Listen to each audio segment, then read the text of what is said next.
One day I'm gonna be everything I wanna be. I don't let it get the most of me. One day I'm gonna be free. I wanna be everything I'm gonna be. My future right in front of me.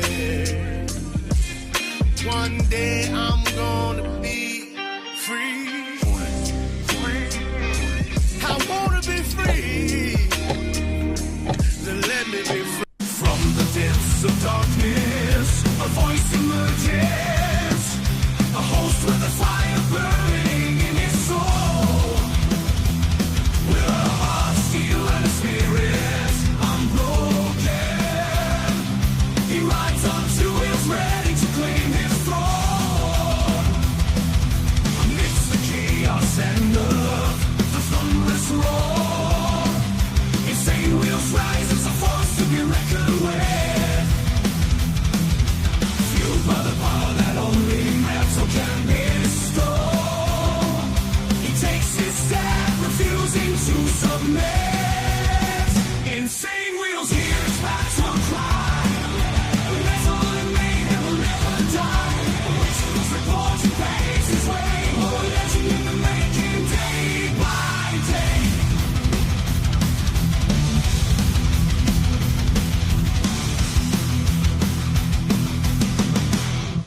Yeah, what's good with everyone, man? Much love, honor, respect to everybody coming in, hanging out with your boy. Big round of applause for the Breakfast Club, man. I can't thank you guys enough, especially for making this shit happen. So we got a lot to discuss this beautiful morning. First of all, we're going to get into a little bit of both ordeals. We got Russia and Ukraine. We got Russia and what is going on with this with Assad and with in regards to Syria. And then we also have Israel, and we'll be going into quite a bit about that, about what they're dealing with Syria and how ever since the Assad regime fell, we're going to be diving into that. But before we get into it all, man, before we get in the nitty gritty of this shit, make sure you guys hit that like button. It's the #1 metric of all of YouTube. Helps out the show immensely, and it's free to do so, man. What else is free? Hitting that subscribe button. If you guys are brand new, I very much appreciate it. Also, please consider becoming a member, only starting at $2.99 a month. You guys can help out the show immensely. For every Saturday morning, 10 a.m. CST, we always have our members-only live streams for you guys, so we have a good-ass time over there. As well as follow my Instagram at BallValveTV. This is where I post everything behind the scenes of not only my lifestyle, but of the show and Millennial Food Time. We get down with our bad selves. And last but not least, man, if you guys would like to help out the show, of course, every super chat, super sticker, gifted membership signups, all those are shouted out. But if you guys would like to have a different type of shout out, we have these scrolling down below. Of course, these help out the show immensely. It goes directly to me, and it skips that brutal 30% YouTube cut, man. So I very much appreciate you guys. I'll allow that to scroll down there for the remainder of the show. But good morning to all of you legends up in here. I see Brother Hook Dog. I see Brother SNS. We got Tiffany. We got Brother Steve. We got KP Nordic. Good to see you, man. Hank, good to see you as well, man. Beezer, over there in South Florida. What's up? What's up with it? Are we not, man? Hey, man, appreciate you for being here, man. Always good to see all you legends. We got Evil Rick. Appreciate you guys, man. AU, America Uncensored, man. Let's fucking go. By the way, Papa Penguin coming in hot saying, looks like YouTube finally sorted out my membership. I'm no longer a FNG. Hey, man, I very much appreciate you, man. Thank you so much for, helping out the show immensely. You are, I think, the second longest member in the entire YouTube, well, for this entire channel, right? So I very much appreciate you, kind sir. We got Brother Straight Jacket up in here. I just spoke to him right before the show. My man is not feeling too hot. He's over there in the ER at the moment. So much love, honor, respect to you, kind sir. I know he's all right. He's alive, by the way. I know what's going on. So we got Rabbit of Chaos. Good to see you as well. Always appreciate you guys. Brother Dean, he's saying over there in Israel, by the way, evening all, club night, can't stay, about to mount the steed. Stay well, y'all. Hey, appreciate you, kind sir. We're going to be talking about your star state later on in the live stream. But, man, stay blessed and make sure that you ride safe out there, man. All right. Yeah. Baba said, damn, it's still number 2. Yeah, I think the number 1 is Brother Steve. He's got the longest membership out of everybody. Pablo, good to see you, my man. No, come on. No, you know that I'm going to acknowledge you when I see you. Come on, stop the cap, yo. Stop the cap. We don't play that shit over here, cuh. We don't play that shit. We're not a normal YouTube channel. You know what I mean? This is a family, you know. What's up, Brother Warland? Good to see you. Hopefully you're feeling better as well, man. Keep a rubber side down. That's right. Facts. Ain't going to be alive for too much longer if he keeps playing. Oh, shit. Lily's not playing over here. Oh, shit. Oh, shit. All right. Let's go ahead and get into the madness, man. So we're going to start off with the Russia war, okay? And they're going to be talking a little bit more regards of Syria because it is a humongous problem. So let's go ahead and discuss it. And they're not going to discuss too much about Ukraine, but there will be a little bit. As we are approaching the top of a new hour, I want to segue to some of these international headlines. Taking a look here at a tweet from Fox News correspondent Trey Yingst. There's a photo there. And in the caption, he says, interviewing Syrian rebels between Hama and Homs. So Syrian rebels are now telling Fox News that following their unexpected victory over the Assad regime, they want to stop fighting and work with the West. Let's get to that full report from Fox News chief foreign correspondent Trey Yingst. He has more. Good morning, kind sir. From Damascus. Good to see you always. And thank you again, Brother Papa, by the way. It's been 4 days since the dramatic overthrow of Syrian leader Bashar al-Assad, and life is slowly returning to normal here in Damascus. Today, we were among the first Western journalists allowed to enter Syria from the north. We saw a country scarred by war, but looking ahead to a hopeful future. People's smiles are now returning. Thank God, Damascus and Syria as a whole have returned to what they used to be. Most of the Syrian rebels we spoke with said they want to stop fighting and focus on rebuilding. They have no interest in conflict with Israel or the U.S. Of course they don't. And when I asked about President-elect Trump, they said they're looking forward to working with the Americans. The message echoed by the rebel leadership, claiming this is a new Syria. The source of our fears was from the Iranian militias, Hezbollah, and the regime. So their removal is the solution for Syria. At the moment, this is a country filled with emotion and elation. We've seen some people tearing down posters of Assad, while others are simply watching and waiting to see what comes next. The rebel group in charge of Syria is a designated terrorist organization, but they say things will be different this time around. But there's a possible complication, a growing Israeli military presence in western Good morning, by the way, Breyer. Hopefully you're having a wonderful morning so far. Syria, I know I am. aimed at making sure Iran doesn't gain a foothold. I came here today to make sure that Iran will not succeed in creating an eastern front against Israel. As we arrived in the Syrian capital, rebel forces implemented yet another curfew for civilians here trying to keep the order. In Damascus, Yingst, And Fox Knowles. News. Always good to see you, kind sir. Thank you to Trey Yingst there with that report. Let's dive into all of this news even further with a retired Marines intelligence officer, host of the Strat podcast, Hal Comfort. Hal, so you were watching that report and I saw you kind of reacting there in real time in the background.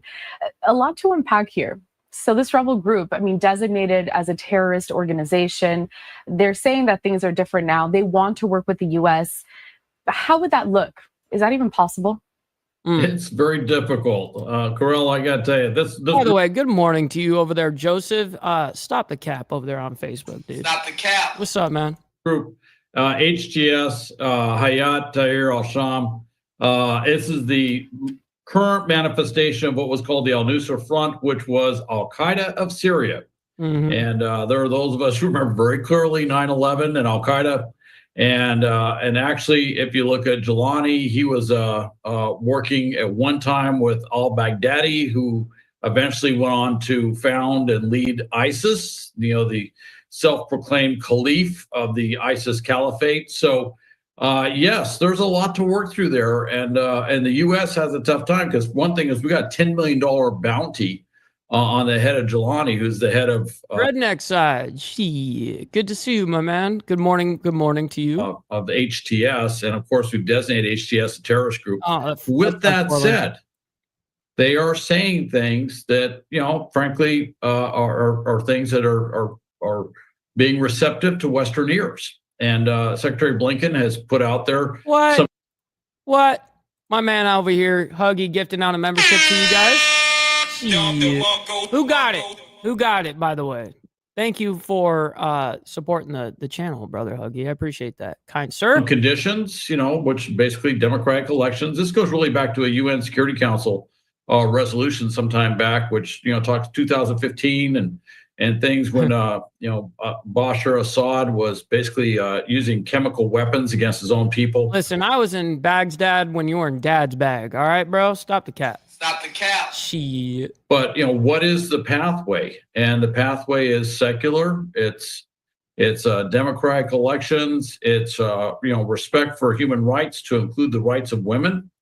And there are other signs that are coming out of there that some of the HTS leadership have said they're going to be Taliban light. Like that. They don't give a fuck out there. They never have. Look at that shit. Some of the HTS leadership have said they're going to be Taliban light, whatever that means. Which we know what the Taliban did when they came to power in Afghanistan, and frankly, that was not good for human rights, and it was not good for the rights of women, and it was anti-education. It was a lot of things that are the antithesis of modern society. So I think the actions will speak louder than the words. We're going to be watching them very carefully. With that said, one of the things we're very concerned about is what is HTS going to do with the Russians? The Russians have two huge bases there. They have their really sole Mediterranean warm water port. Is in Tartus. It's the Tartus port. It's in Syria. And without that port, they don't have a warm water port in the Mediterranean. In fact, they cease to be a Mediterranean naval power of any significance because the Dardanelles Straits, the Turkish Straits, are blocked to naval combatant ships going back and forth. So this is a big issue. Also, that airport nearby is a major conduit for not just Russian operations in the Middle East, but it's a conduit for Russian operations throughout Africa to include the Sahel region.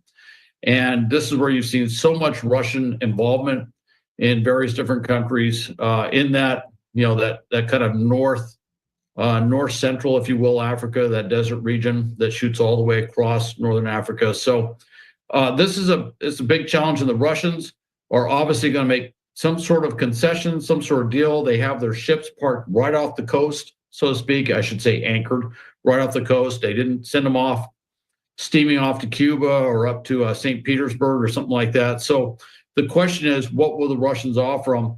So there's a limited time window. Well, you know that it's going to be offered. Daddy Putin's going to pay for Assad and his regime and shit. You guys know the deal.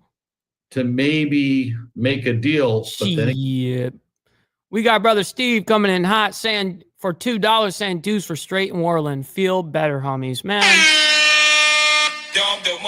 Straight and Warland, your guys' dues are paid, man. I very much appreciate you, brother Steve, for that. Much love, honor, respect to you, kind sir. What's up, brother Slim? Always good to see you, my man. Hopefully you're having a wonderful one so far. I know we are. We're going to watch what HTS does. It's not just what they say, it's what they do. So I want to talk a little bit more about Russia and their placement now in Syria, because we know that Russia, big ally to the Assad regime there. They've already offered Bashar Assad political asylum. He is there in Russia. So- oh shit, man, that's a humongous compliment. Thank you for that. Are we not, man? Says glad you showed up at Glenn's. I found this channel, man. Thank you, by the way.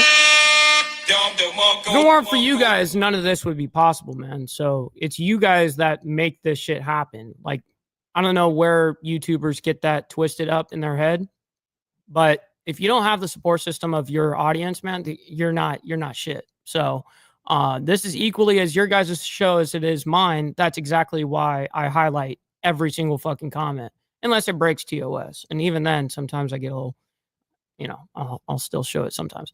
But you know the deal.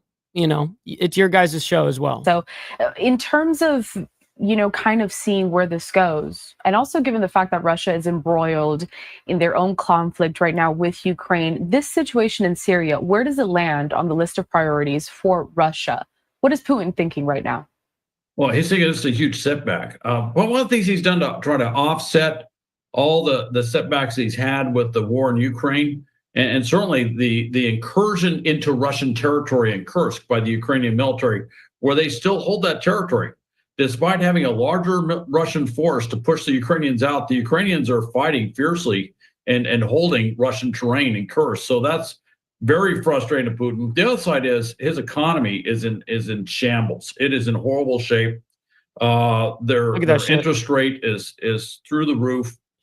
They have enormous problems. The ruble is devalued dramatically, which causes a lack of confidence with all the Russian people because suddenly everything becomes that much more expensive. Huge inflation. You know, they have a lot of systemic ways they try to hide how bad the economy is, but it's in absolutely horrific shape. And there's a lot of discussion that in the current situation that the Russian economy will implode sometime before the end of 2025. So that's a very serious problem. Trying to offset that perceptual and the perception of the Russians is that he's trying to say, look, we're this global power. Look at all the things we're doing in Africa. Look at all the things we're doing in the Middle East. And then he literally just had the rug pulled out from under him in the Middle East. And we're about to get into that too after this particular report, where then we're going to move over into definitely a little bit of what's going on with the Middle East in regards to Israel and Syria. With his Africa presence, because that was the big Russian basing presence for air and sea was in Syria. That was their, if you will, critical infrastructure for Russian military involvement in that part of the world. And really one fell swoop, within a week, it was gone, or it's not gone yet. I mean, HTS doesn't physically control that part. That is the Alawite clan's traditional homeland. But they occupy that region, though. Clan is the Shiite clan, if you will, of where the Assad family is from. They have not, as far as I know, completely relinquished. Good morning to you. I know it's early morning, like 3 a.m. type morning, but good morning to you over there from down under. So as far as I know, the Russians still kind of control the bases.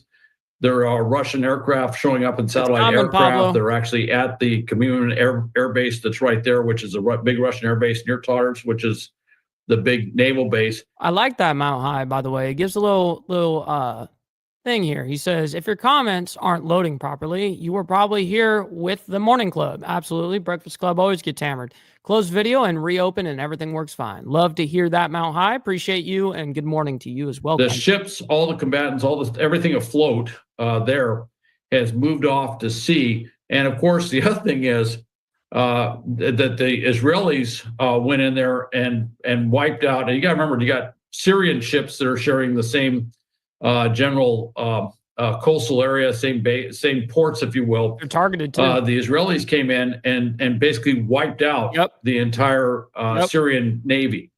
They're not really a very impressive Navy, but they do have some anti-ship missiles and anti-air capability. And the Israelis wanted to make sure that those didn't fall into the hands of terrorists.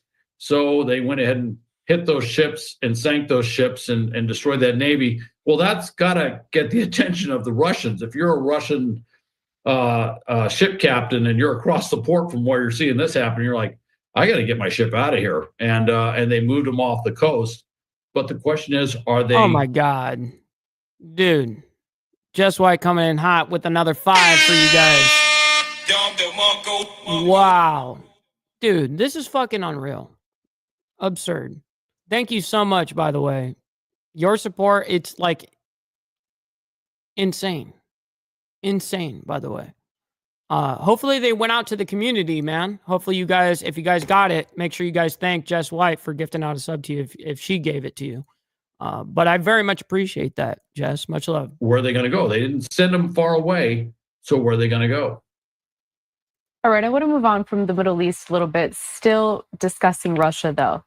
I'm going to put up a tweet here, how this is from the Kyiv Post, and it's regarding to a question that I have here, a topic that I'd like you to touch on. So earlier today, we saw that the... Oh, listen, you have to go to my Only Nubs page, my Only Nubs page. Go check that out. Yeah, and go subscribe to me, by the way. Ukrainian President Zelensky blasting a call Not the that the cap. Hungarian Prime Minister Viktor Orban had with Russian President Vladimir Putin, in which Orban said that he had proposed a, quote, Christmas ceasefire. Zelensky, however, saying that this move undermines Western unity. Your thoughts on this call? Really, what can we gauge from that situation? The fact that the Hungarian prime minister is having this personal call with Putin. It lasted about an hour, I've heard. We're never going to be able to stop Orban from calling Putin, no matter what we do. What's up, Joker? He will do that. He has a relationship with Putin that goes way back. It's been kind of a thorn in the side of the European Union. Of course, one of the things that is bothersome with the European Union is they have a rotating presidency, and guess who the president is? Orban. And he has been making trips and all sorts of stuff, saying that he represents the European Union. And every time he comes back from a trip, the European Union says no. He just happens to be sitting in that position of being president. It's a rotating position. And so there's been a lot of friction, to say the least, within our European allies. Viktor Orban, he's kind of a fan of Putin. He's somewhat of an autocrat, if you will. If you look at how he's been running Hungary, he's definitely seen as an autocrat there, not very big on what we would call democratic institutions and checks and balances and all that stuff. He's very much for executive power. And he has not been a fan. Rather robust. They had 2 submarines. Yeah. Yikes. Of aid going to Ukraine. He's had to have his arm twisted several times in order not to block aid going to Ukraine and other sorts of support. So that, I don't know that I would, it's possible he may have said something that could have been interpreted as some sort of Christmas ceasefire or Christmas armistice or something like that. But President Zelensky is just coming in with the Are We Not Men beer fund. So boom, look at that. That's what I'm talking about right there. That's what I'm talking about. I'm gonna go ahead and buy my own beer with that though, if you don't mind. Yeah, sorry. You're gonna have to just go ahead and kick rocks over there while Daddy drinks a beer. You know what I mean? Sorry about it. Come out and said absolutely not. He didn't say that. What's up, Bob? And it does have the shades of being sort of an information operation, which is sort of, almost, I'm not saying he made it up completely whole cloth, but it could be, and it could be the way it was interpreted through, the Russians will make up stuff whole cloth in a heartbeat, but it could have been spun in such a way that it looks like that Ukraine and President Zelensky pushed back on a sincere effort to, move towards a ceasefire before Christmas. And I don't have to regale anyone with the history of the war will be over by Christmas. The troops will be back by Christmas. I can't tell you how many long wars have begun with the saying that it'll be done by Christmas. And of course it keeps going for years and years and years.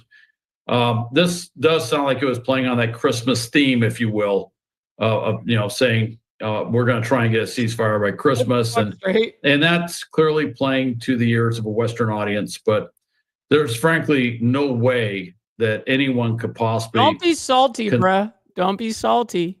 Conceive of a ceasefire in the current situation that could be ended by Christmas. In fact, I find it very doubtful that anything could happen by January 20th, the inauguration, despite what may have been said in the campaign. And there's a lot of reasons. We got Mr. Boulay, by the way.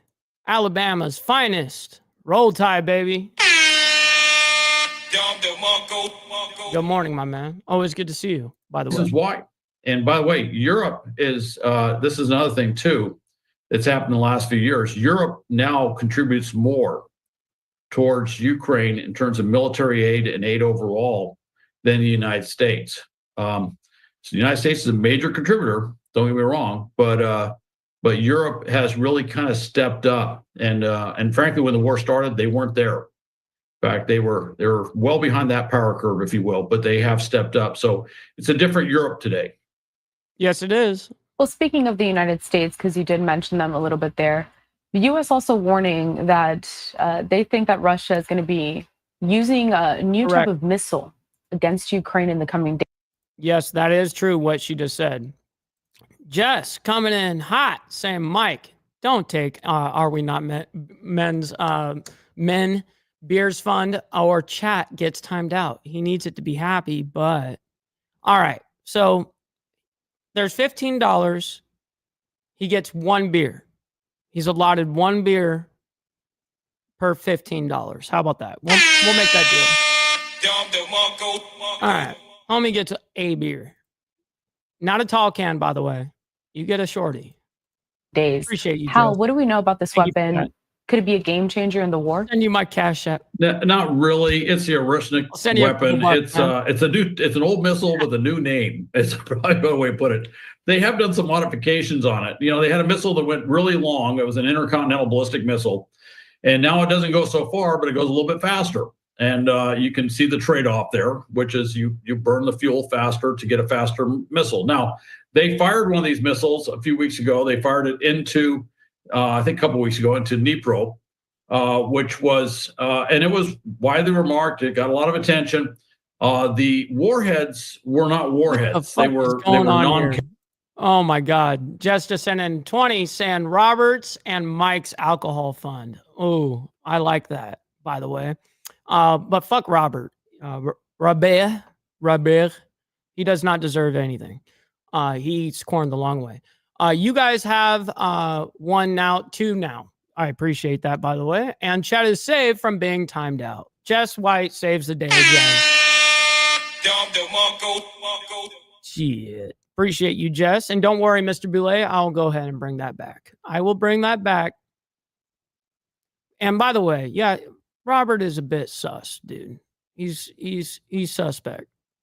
He's the opposition. Just remember that, everybody. You know what I mean? Roberto. Robert. Yeah, feels good. All right, let's get back into this. Kinetic, if you will. They didn't explode. This started into, I think a couple weeks ago, into Dnipro, which was, and it was widely remarked. It got a lot of attention. The warheads were not warheads. They were non-kinetic, if you will. They didn't explode. The missile itself was originally designed for a nuclear warhead. These were previously ICBMs that have been kind of changed into IR, intermediate range ballistic missiles, just for that. So the fact that one of these missiles was used definitely got everybody's attention. But they were using inert warheads or inert reentry vehicles, if you will. But they are MIRV, multiple independent reentry vehicles. See, that's what everyone. That's exactly Papa. That they don't get it. They don't get it. In total, whether it's Roberto's fund, whether it's Mike's fund, whether it's Are We Not Men's fund, it's all my fund. You know what I mean? Yeah. It's all mine. And I get to decide what I get to do with it. I'm a bit savage with it. So one missile can put multiple warheads into an area. The threat on this one is that the missiles will actually be conventional explosives, but they're going to be actually explosive warheads, which could cause some serious damage, particularly when combined with the kinetic energy that a high speed or, hypersonic missile like this could possibly entail. So it could cause some serious damage. Will it be a game changer? Not really, in terms of the kinetic damage, in terms of the actual battle damage that it would inflict. The issue is it's really more for optics. The fact that they're using a weapon like this that was designed for nuclear. And Roberto, oh my God, Jesus! Weapons. I can't with you guys. It's a way of threatening. It's a way to rattle that nuclear saber without actually using a nuclear weapon or a nuclear warhead, which Russia definitely would not want to do, because that is uncorking a genie, so to speak, that they can't put back in the bottle. And there's a very good chance that China would then be compelled to sever its alliance with Russia if Russia was to do something so rash.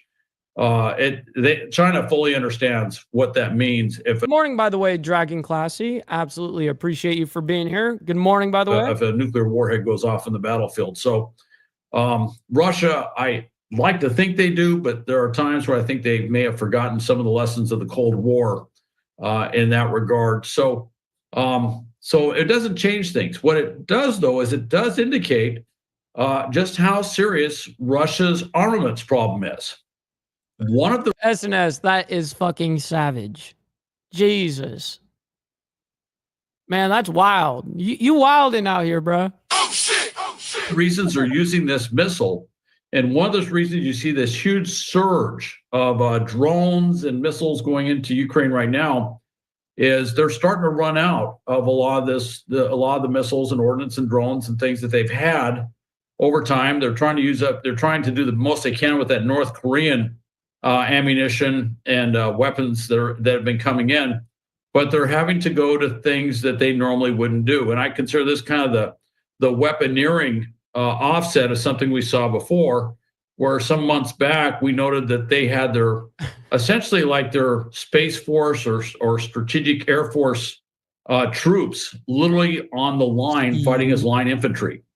Now, these are highly trained, in many cases, highly educated soldiers or airmen that were out there being used as line infantry, a job for which they are not really that proficient at, they're not well trained at. And it really is a mismatch of human resources, of military talent. And it's talent that when you lose it, you can't really regain it quickly once it's lost on the battlefield, unlike some other military personnel that they pull from. And I'm thinking of the prisons in that regard, in which case they really don't care. But in this case, that really got our attention. And now we're seeing not only the troops being misused, but now they're using these systems that those troops used to be in charge of controlling.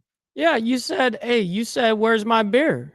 Where's your beer? Along with your wrench. Have no idea where the fuck that went either. Shit. Oh shit! Oh shit! Uh-oh. Emotional damage. Don't get too upset. Don't get too upset there. We got Jess White coming in with the 2 saying you guys were warned, Mike. You made Are We Not Men mad? Well, we're going to continue. Shit, we're getting down. Being used in a very strange way. And I think it just shows that Russia's starting to run out of resources that they can throw at the battlefield. Despite everything you see, despite all the modest gains you see on the battlefield in Kursk and elsewhere, they have some very serious long-term logistics challenges that I don't know if they can overcome. All right, Hal, I think we covered a lot with all of these developments in the Middle East, also with Russia and Ukraine. Hal Kempfer, retired Marines intelligence officer, host of the Strat podcast. There's so much more that we have to watch out for, so no doubt we'll be checking in with you soon. Thanks. Okay. Thanks, Grill. Of course. That's a good question, by the way. I would say yes. I mean, that's what I would do, but I'm not a plumber, dude. I know nothing about being a plumber, but somebody in the chat can absolutely answer that. But I would use that plumber's tape as well, so it doesn't leak. But that's what I would do. Anyways, I got timed out sitting in the corner with the dunce hat facing the wall. What the fuck? I like that hook dog. That's so funny. Always use plumber's tape. Yes. Boom, boom. Always use tape, or I do. Yep, can't hurt. Exactly. Boom. Hardwire, good to see you, my man. Always good to see you. Good morning to you. All right, let's go ahead and move on over into the live news feed, where we're going to move over for Israel and hear what's going on between Israel and the IDF. Essentially, their troops are advancing into Syria right now. So remember yesterday we reported on how many, I'm trying to remember exactly the amount of people. Let me see what it was. It was 26 or something like that. Yes, there's 26 people that ended up dying yesterday from the airstrike in Gaza. Now there was 2 more added to that, and it is 28 right now, 28 in Gaza. And he's going to go ahead and speak on this. Now, this guy right here, Dr. Asaf, he's very, very, very fucking good at this shit. Just so you guys know who he is, he's the executive director of Scholars for Peace in the Middle East. We've watched him report on specifically Hamas and, between Hamas and Israel and the government. So what I really like about him is very unbiased in this. He looks at it for what it is and not what an ideal ideology. It's more of a realistic approach to things, and that's how I like to go about, especially things like this. It's an hour by hour scenario over there in the Middle East. So there's a lot to keep up with. This guy's nonstop on the news this morning. So we'll start it here, and then of course we'll skip around and get to current time. Now about to enter Bring up the next new administration. When it comes to the Trump administration, has woken up and decided we're going to be once again a player and try to move along a hostage deal. This has to be a good deal. It's not any deal that Israel will take, but there needs to be consequences.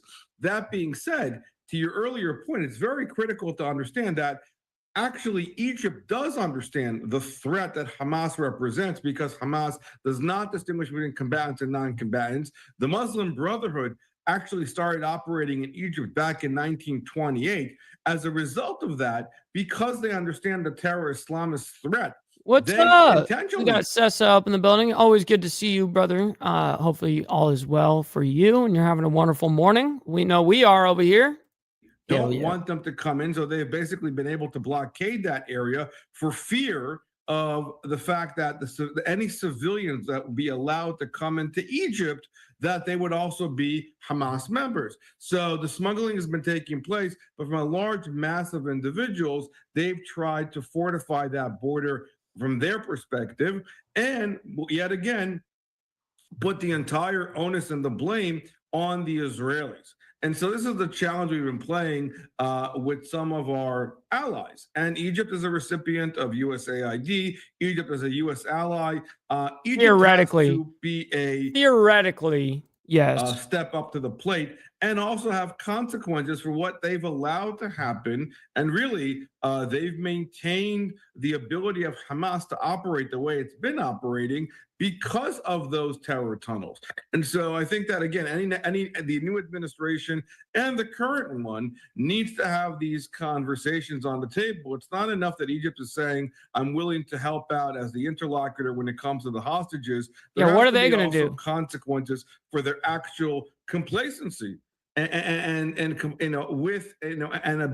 facilitation when it comes to the actual war itself. Shit, he probably is married, cuh.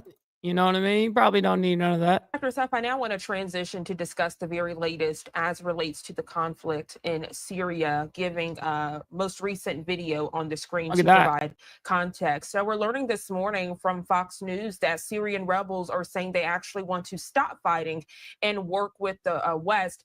First, if you could provide some perspective, who are Syrian rebels and what do they represent?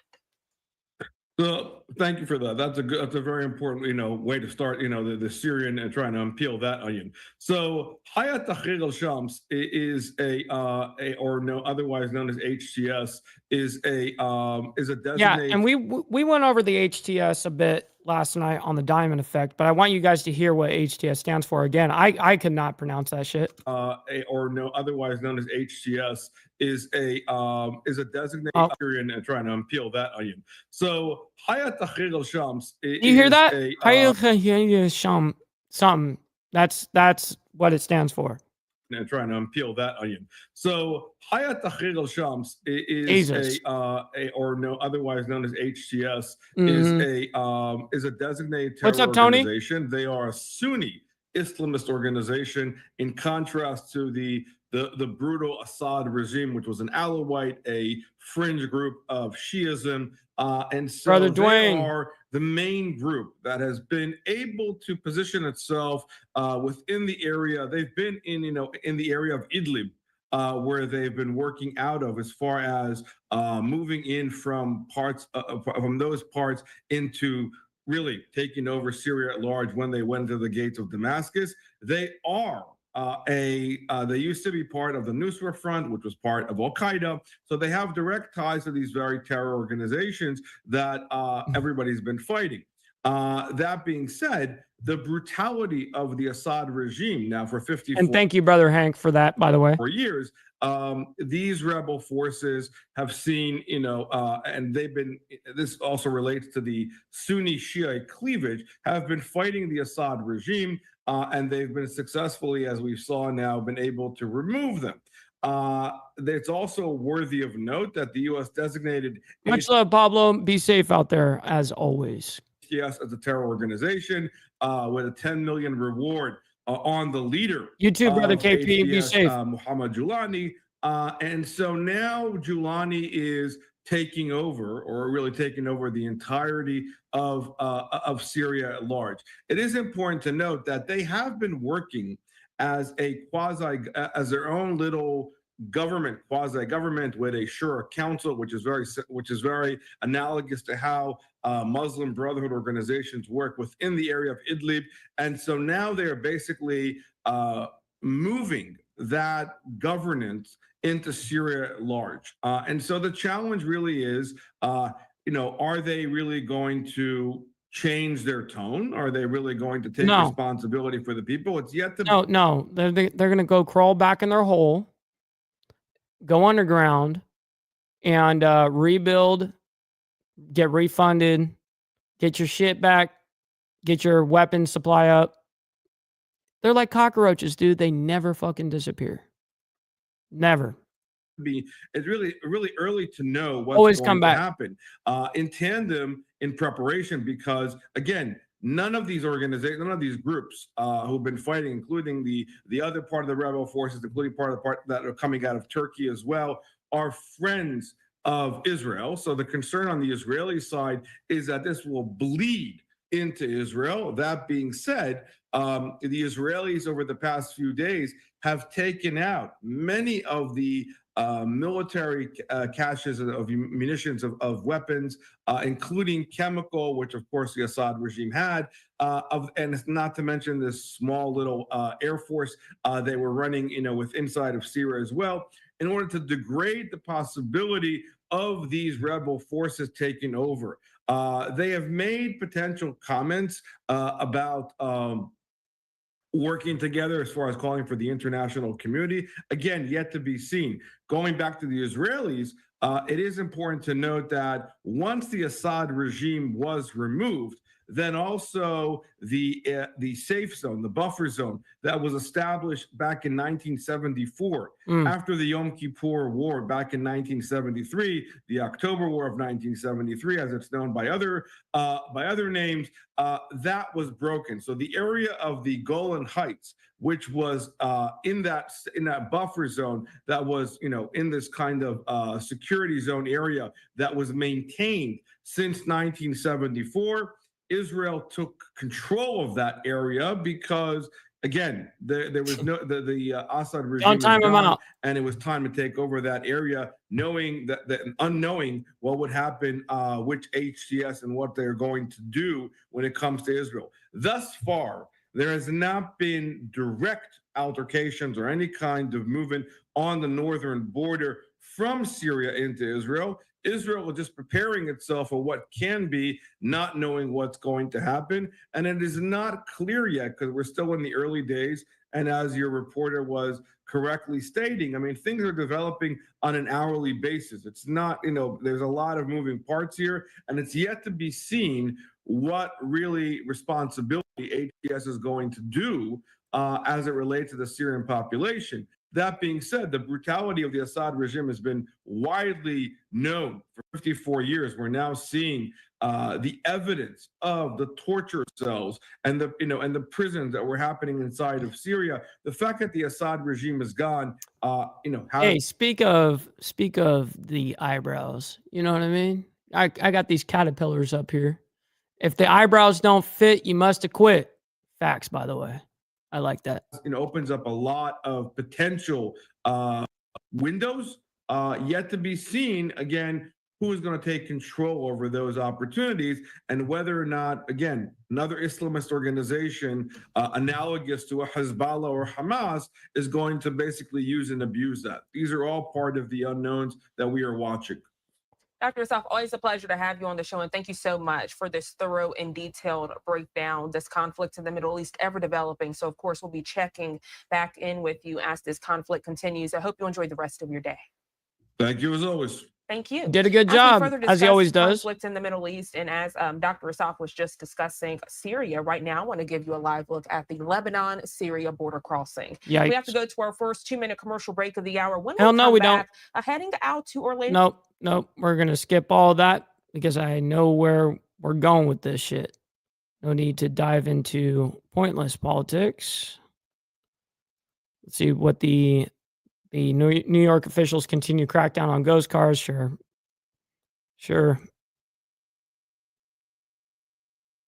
And scrolling ahead. What's this? Mysterious drones flying over the Garden State. Yes, we did hear about Jeff that. Van Drew that Iran may be responsible. I'm going to tell you the real deal. Iran launched a mothership probably about a month ago that contains these drones. There is not any truth to that. There is no Iranian ship off the coast of the United States. Listen to what they're saying. But just like, nope. who is behind the drones and where are they coming from? In New Jersey, state lawmakers and local leaders who attended a Homeland Security briefing on the issue say they got very few answers. They know nothing. Why would I do that? No disrespect for the people that are in there. Why would I do that? They're working very hard. This is unacceptable. Stop What do we know? Well, according to those in the briefings, the sightings began more than 3 weeks ago, with drones flying nearly every night, sometimes for 6 to 7 hours. On X, Assemblywoman Dawn Fantasia described the drones as large, up to 6 feet in diameter. She says they don't appear to be flown by drone enthusiasts, and they have been able to avoid detection from helicopters and radio frequencies. We're going to all be calling on the federal government, especially the Biden administration, to give us the resources we need to make sure that our communities are safe. No way. No way was that real. Calling on the federal government, especially the Biden administration, to give us the resources we need to make sure that our communities are safe. Oh my fucking God. Emotional damage. Bruh, I don't care how small you are. Speak with your fucking chest out. You know what I mean? What the fuck is wrong with these like pussy fucking limp wrist motherfuckers? What is up with this shit?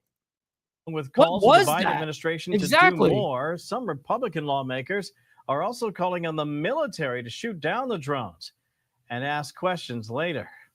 In Washington, Kevin Cork, Fox News.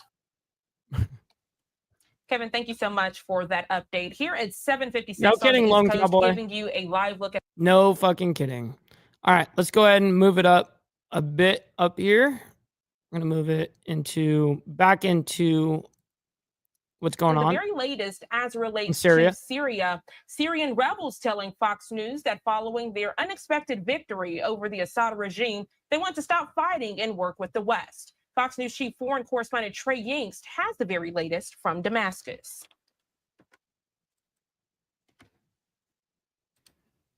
There's an actual definition. Syrian leader Bashar al-Assad.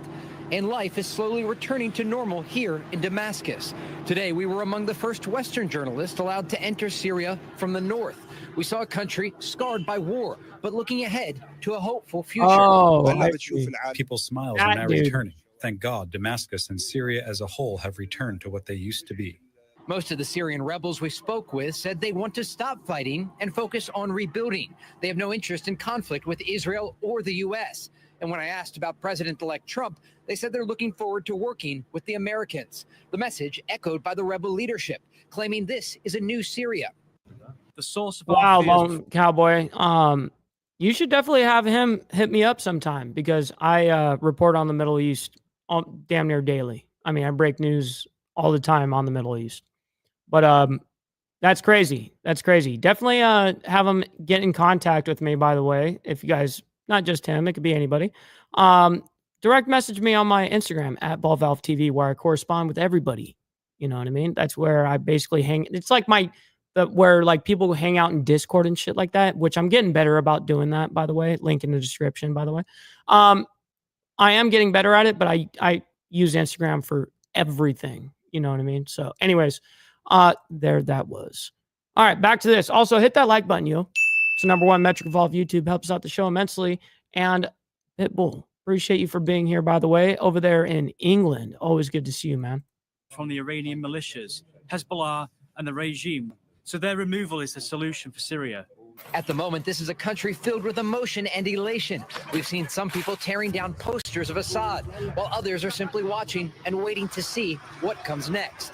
The rebel group in charge of Syria is a designated terrorist organization, but they say things will be different this time around. But there's a possible complication, a growing Israeli military presence in western Syria, aimed at making sure Iran doesn't gain a foothold. I came here today to make sure that Iran will not succeed in creating an eastern front against Israel. As we arrived in the Syrian capital, rebel forces implemented yet another curfew for civilians here trying to keep the order. In Damascus, What time? Trey Yingst, What kind Fox of News. Trey, thank you so They have a man. That's weird. much for that detailed update. Trey Yingst reporting there from Damascus, and you're getting a live look in Damascus here at 828 on the East Coast. You can see as Syrian rebels are celebrating there in the streets. Fox News confirming this news alert. Earlier this morning, I spoke with the executive director of Scholars for Peace in the Middle East to further break down the very latest with the crisis in Syria, but also the looming crisis out in Gaza. Take a listen.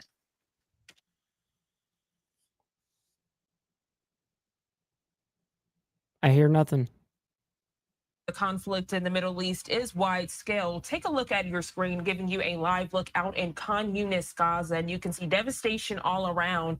This Thursday morning, the Associated Press reporting that Palestinian medical officials say Israeli airstrikes have killed at least 28 people in the Gaza Strip. 28. Yep. It was 26 yesterday and 28 today. Added 2 more. Including 7 children and a woman. This coming hours after the UN General Assembly overwhelmingly approved a resolution demanding an immediate ceasefire in Gaza. A lot to dissect this morning as relates to Middle East conflict. So we want to bring the Executive Director of Scholars for Peace in the Middle East, Dr. Asaf Ramarwaski, into the conversation. Dr. Asaf, good morning. Always a pleasure having you on the show. Good morning. Thank you for having me. So first we can discuss the very latest out Yeah, in okay, Gaza. so we saw A this lot of- part. So with him doing the breakdown. Okay, now Israel is going to come out, the government. As you know, our man over here is going to have a little speech to touch on Syria. So let me go ahead and get to that. All right. I want to hear what she has to say first while we get into it. I'm jamming. Yeah. Get crunk with it. Welcome back to Life Now from Fox. I'm Jeanne Francine. Always a pleasure to be here with you to give you this breaking news stories, top events, and of course the live events of the day. And right now we have one taking you back out again to Damascus, Syria. Again, our content partners at Reuters saying that at this hour, Syrians are celebrating the overthrow of Bashar al-Assad, heading to Tel Aviv, Israel now, where the Israeli government, they're holding a briefing discussing the very latest of all things Middle East conflict. This as at this hour, IDF troops are advancing in Syria. Let's take a listen. Still nothing. There we go.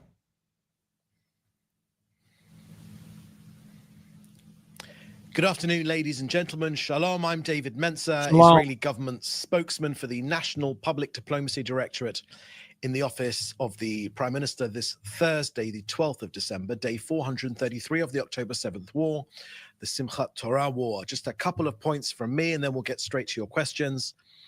My friends, as usual, please put your questions in the chat. That's very true, except for one, by the way, Brother Warland, except for one. But yes, but they're damn good at what they do. Get to each one of them together with your news outlet. First, on last night's terror attack on a bus not far from Bethlehem on its way to Jerusalem. It was a passenger bus with families on board. Palestinian terrorists. Yeah, that's right. That's right. Everyone pipe down. Everyone pipe down over here. Yeah. Fire at the bus. The murderer shot to kill, and he did. A 12-year-old boy was killed. His name was Yeshua Aaron Tuvia Simcha. He lived in Beitar Illit. Other passengers were also injured. The Prime Minister spoke for the nation, sending sincere and deep condolences to the family. The Prime Minister said that the pure soul of a child was brutally taken from us. Our hearts ache with his family. Yeshua is the 17th child murdered by terrorists in Israel in 2024 alone. The terrorist was apprehended. Let me make clear, there will be no safe haven for terrorists in Judea and Samaria. Our security forces will thwart the plans of terrorists throughout our region. Hamas and Iran incite terror against our people, and our children are murdered as a result. We will fight to eliminate terror from wherever it emerges. Next on Syria, let me share with you a readout from this morning's Jerusalem meeting between the Prime Minister and US National Security Advisor Jake Sullivan, together with his team. Regional developments in Syria were obviously discussed, and Israel will do whatever is necessary to protect our security from any threat. That was the reason the government mandated our security forces to temporarily take control of the buffer zone between Israel and Syria until an effective force is established to enforce the 1974 Separation of Forces Agreement. The Prime Minister raised the vital need to assist minorities in Syria, and prevent terrorist activity from Syrian territory against Israel.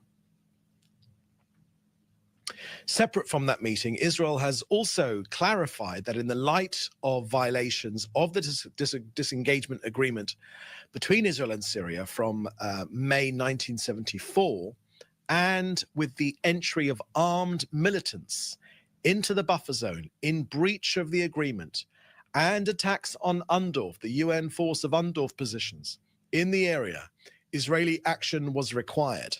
So for defensive reasons, due to the imminent threat by these jihadist groups operating near the border, and in order to prevent a scenario similar to October the 7th in this area.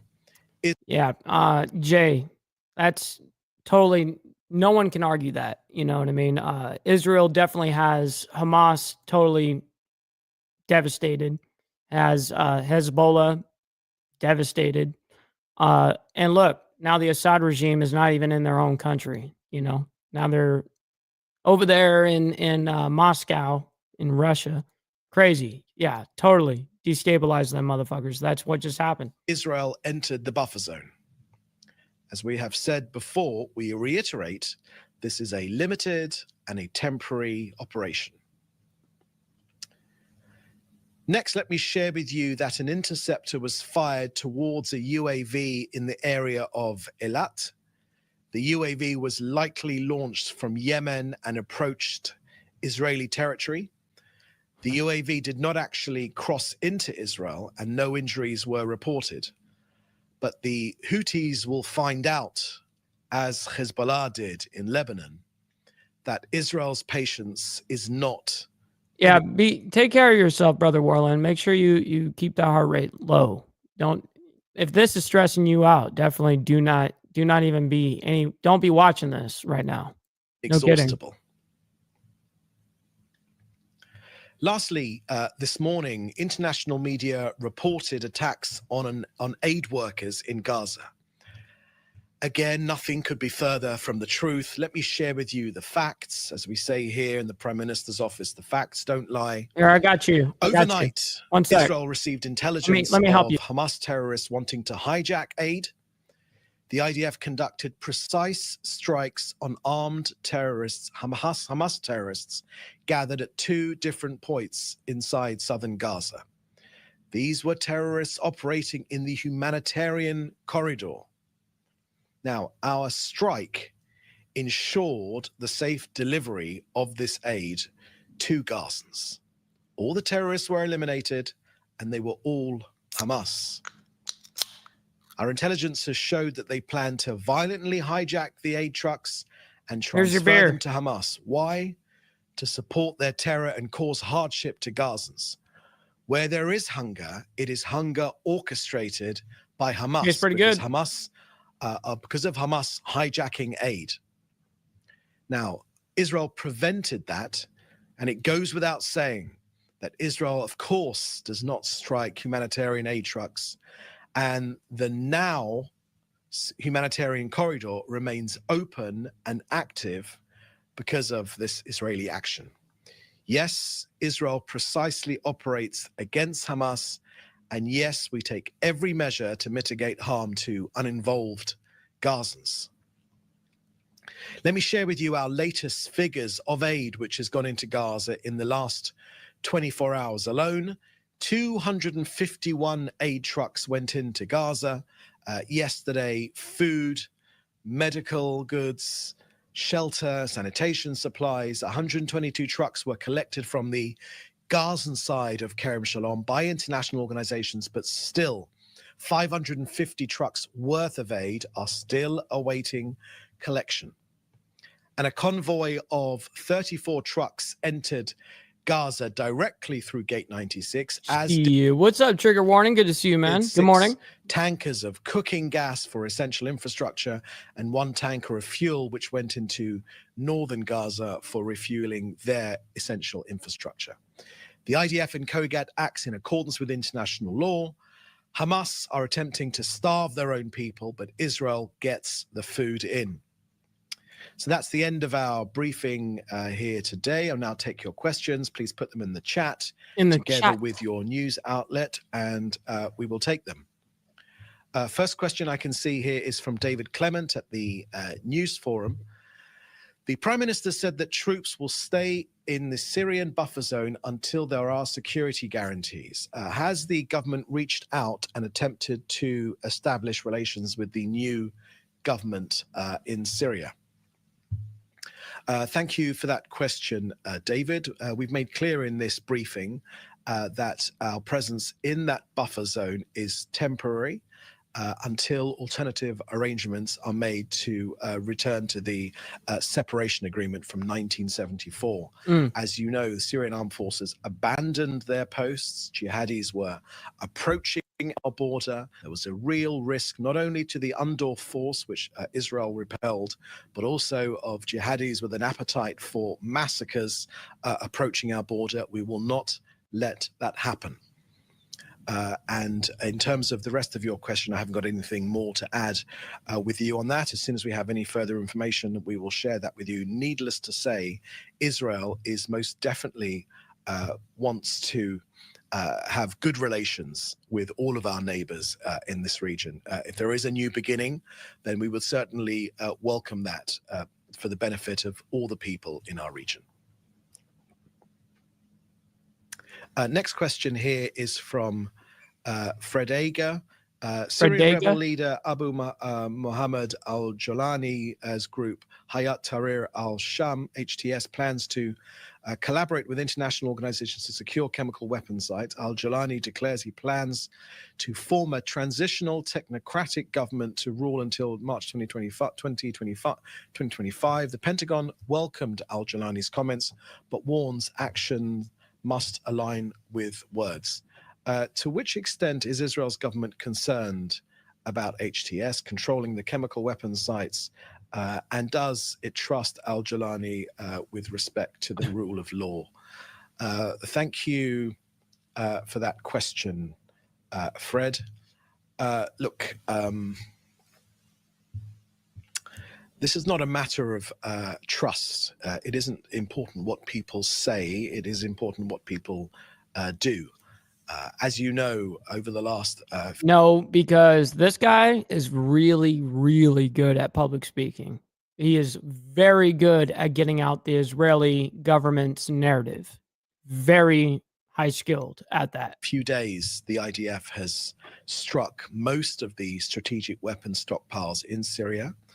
The reason we did this, the reason Israel did this, was to prevent them from falling into the hands of terrorist elements. And our Monday night action in particular will have taken out lots of the threat of these weapons, including chemical weapons. As I've made clear in this briefing, Fred, Israel is very much interested and hopes for peaceful and neighborly relations. The Prime Minister's made this clear between our two countries.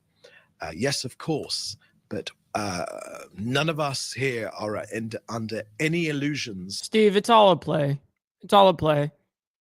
Canada cannot survive without United States money and purchases and imports from America, what we send over to them. Yeah, there's There's no way they could survive without us. That'd be about really the, dumb. Forces which have won control of Syria. We know their providence. We know the things which they stand for. And we know precisely how to defend ourselves. Oh, that guy in particular in HTS. That makes sense. I thought you were referring to our man over here. But that totally makes sense. Yeah. The only way that he's leaving power is by death. Yeah. Okay, next question here is from Hannah Julian from the Jewish Press. Does Israel plan to continue to strike Hamas terrorists who attempt to hijack aid in Gaza? Is this a new policy? Thank you for that question, Hannah. Look, let me answer that question this way. Our war aims have been clear since the beginning here. Excuse me for repeating them again. We say very clearly that the war will continue until all of our war aims are met. The return of our hostages, 100 of them, dismantling of Hamas's governmental and military capabilities, the removing of the terrorist threat to Israel, and the return of all of our residents to the north safely to their homes. As you know, our fighters, the defenders of Israel, our armed forces, they are operating boldly and bravely to bring back our hostages and eliminate the terrorist threat to our citizens. So, is this a new policy? No, I do not believe it is. Within those war aims, it clearly says that Hamas will no longer be in charge. There is no scenario where Hamas remain in charge in Gaza. No scenario whatsoever. Hamas are trying to. All right, so what you're listening to there is David Mencer, the Israeli government spokesperson, as he is providing that daily update right now. You better have something better. They are in Q&A, so I wanted to take you out to some of the other live images that we do have here up in the top right-hand side of your screen. That is live over in Syria, as folks there are celebrating the ousting of the Syrian president. Again, we've seen these kind of protests, demonstrations, things of that nature. We saw somebody climb on top of a monument a short time ago, waving a flag, but folks there are celebrating the downfall of President al-Assad. Also want to call your attention here, as you can see Time Magazine, the bottom right-hand side of your screen, that is over at the New York Stock Exchange, where President-elect Donald Trump is expected to ring the bell here in just about 30 minutes. Yes, and all we of saw this that. as he has. I saw that on Instagram a little earlier because we're catching up to the live feed right now. This is Trump doing it. So I'll show it to you guys since I haven't shown it on YouTube yet. So might as well show you guys. All right. And it's really been something very special. What's and up, I have Arbender? to say, Time Magazine getting this honor for the second time. I think I like it better this time, actually. But we did a good job. We had a great first term, despite a lot of turmoil caused. No, you're all good, allegedly. I always appreciate you, and I don't want you even thinking there's like an obligation. You know, I don't want anybody thinking my show is an obligation. You know, I make sure that my content is there, and if you guys are able to catch it, you guys are able to catch it. But you know, I understand people have lives and people have shit to do. People have kids and families and stuff. You know, so always. But I appreciate you for being here. Good morning. Unnecessarily, but the media's tamed down a little bit. They're liking us much better now, I think. If they don't, we'll have to just take them on again, and we don't want to do that. But I do want to thank Time Magazine. I've been on the cover many times. I don't know who has the record, but I can only probably talk well about 25% of the covers. 25% are great. The others I just sort of hide.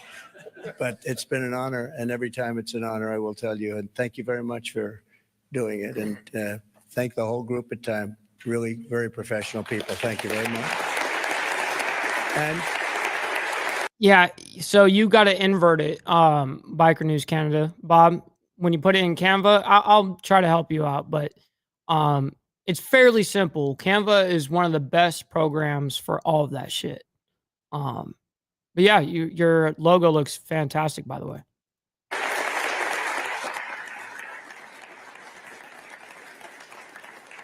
And to Jeff and all of the people from the New York Stock Exchange. He knows how much I like it because many years ago, I bought a building across the street. I wasn't going to buy it. Then I said, you know, it's right next to the New York Stock Exchange. I'm going to buy it. We've had great success. 40 Wall Street, we've had tremendous success with it. What's up, Code? You Good really morning. had success with the New York Good morning. And by the way, good show this morning as well. Stock Exchange. It's an incredible group of people. And Jeff, you have done an incredible job, you and your group. And what a beautiful speech you made. Thank you very much. I was some introduction of all of us. But we've gone up since the election. I was just told by Scott, everybody said, you have to pick Scott Bessent. He has to be the one chosen for Treasury. Where is Scott? Let's see. He's around here someplace. He's around here. He told me we picked up $3 trillion since the election day. And I said, well, that's good. But what about before the election day? He said, we picked up some money there because they thought you were going to win. I said, I like this guy. He's going to be my Treasury Secretary.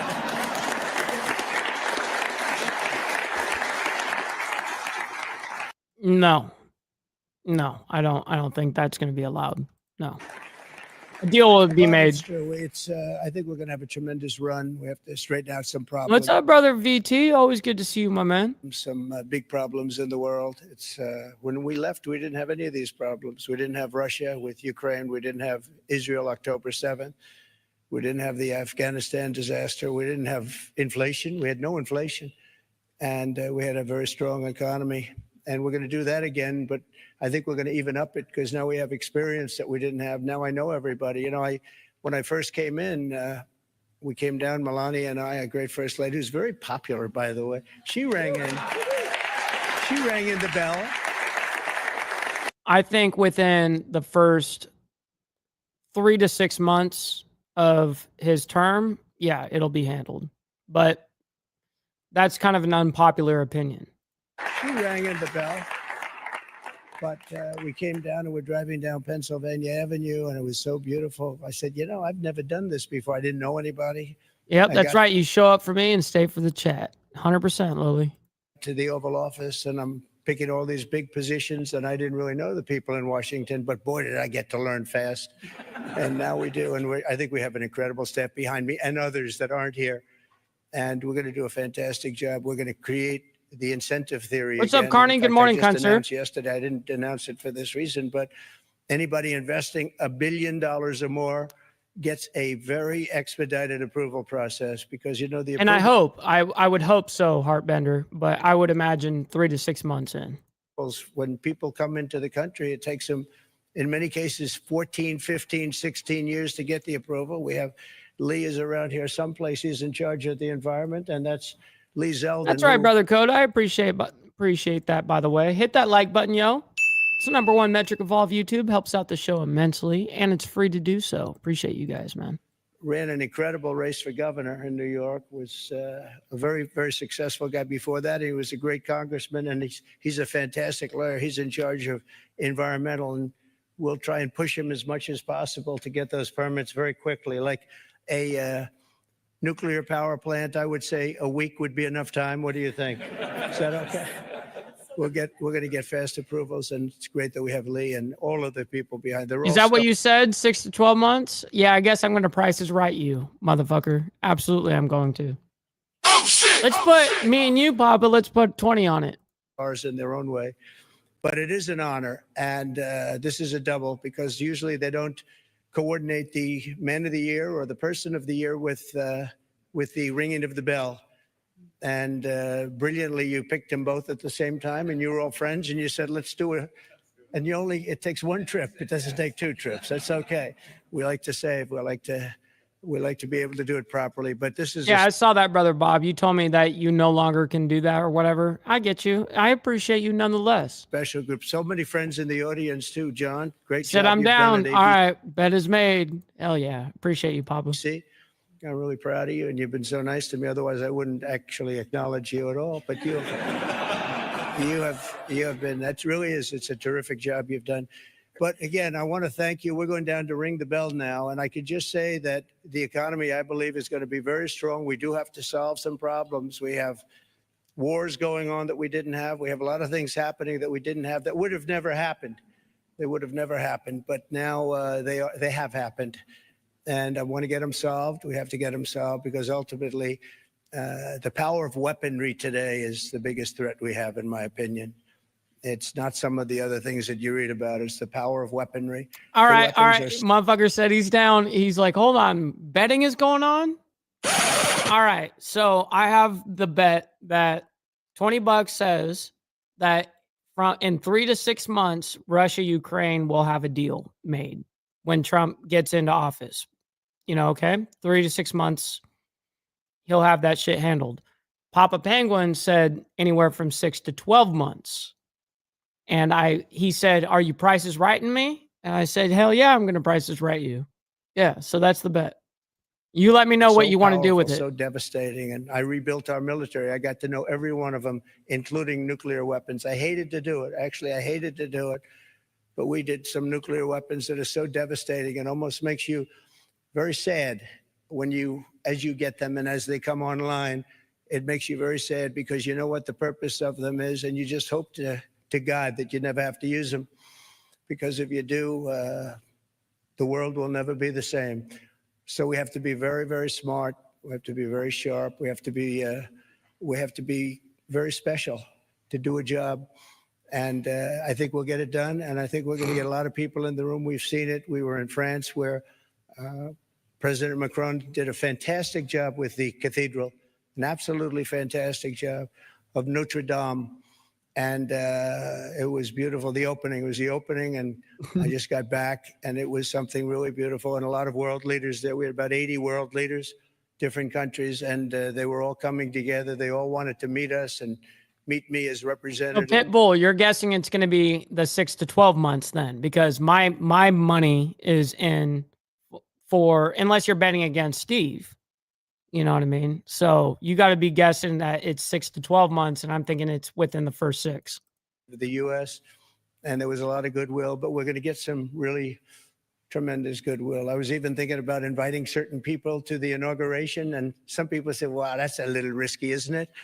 And I said, maybe it is. We'll see. We'll see what happens. But we like to take little chances, but that's not a bad chance. Here's a gentleman that's going to do a great job at HUD. Good luck, my friend, right? He's going to be he's been my friend for a long time. Hypersonic missile. I haven't shaken his hand yet. Come on. Congratulations. Really, you're going to be great. And Ben Carson is your biggest fan in the world. You know that. Ben has been with us for a long time and just done a fantastic job. Thank you. Good. So, ladies and gentlemen, go on. We're going to put it straight. We're going to give tremendous incentive like no other country has. We're cutting your taxes. We're going to cut them very substantially. We got them down to 21% from probably 42 or 44%, depending on where you are. And we got them down to 21. Everyone said that was a miracle. Now we're getting them down to 15, but only if you make your product here. Otherwise, you pay 21, which is not bad. It's in the middle of the pack, but 15 brings you down to among the lower. And for those that are running the big companies, those great, big, beautiful companies, nobody's going to be leaving us. You're going to be coming Trump back. loves to go on to the United States. He's just good at public speaking like this. He can just sit there for 3 hours and just go on. We are incentivizing everybody to come back to the United States. We want you back here. Car manufacturers, everybody. And we have one product that nobody has really to the extent that we do. It's called oil and gas. There is no country in the world that has more. We're number one. I brought it to number one during my first term in terms of production. We're going to be number one plus. We'll do numbers that nobody will really see before. And when that happens, prices are going to start coming down because people can't afford their groceries. What's up, Greg? Good morning, by the way. Good morning. Good morning to you. And they're going to be affording their groceries very soon. I tell the story about a woman an old woman, no money, went to a grocery store, had 3 apples. She put them down on the counter and she looked and she saw the price and she said, would you excuse me? And she walked one of the apples back to the refrigerator and came back to pay for the 2 apples. And she left with 2 apples. And the woman at the counter said that was so sad. And when I heard about the story, I said that should never happen in America. I agree. And it's not going to happen in America. We're going to do it right. Good. And we're going to take care of our people. And we're going to do things that nobody ever thought even were possible. But we're going to have an economy the likes of which nobody's ever seen before, and everybody's coming back to America. I saw that the other day at the cathedral. They're all saying, we want to come back. We want to come back. And with a couple of changes done by Howard and Scott and some of the great people up here with me, we're going to bring them all back. They're all coming back. So thank you very much. This is a great honor, and ringing the bell will be fantastic. And go out and get them. We're with you all the way. Thank you very much. Thank you. Yeah, by the way, the Trump prattle this morning was real. Yeah. True.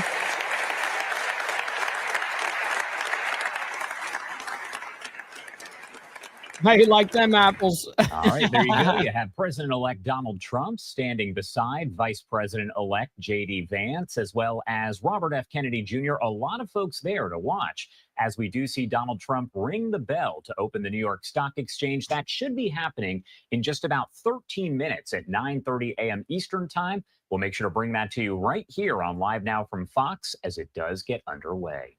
Do have to head to our first 2-minute commercial break. No, we do not. But on the other side, no, we do not. We're going to talk about another developing story that we are going in. We're not. We don't have to listen to no break. We don't need that shit here. We get to skip this shit. All right. So I do want to hear the NATO chief speak. As right we here. know, we have the wars going on in Ukraine as well as Israel. A lot going on across the world. So he is addressing all of that. Let's pop up the audio and listen live to this conversation. Speech. I'm sure it will be listened around Europe and Canada, as you mentioned at the beginning. I'd like to ask you a few questions before we open it up to the audience. And in doing so, I'd like to thank you for your willingness to engage with a broad audience. So we will be taking questions from people here, but also online. So prepare your questions.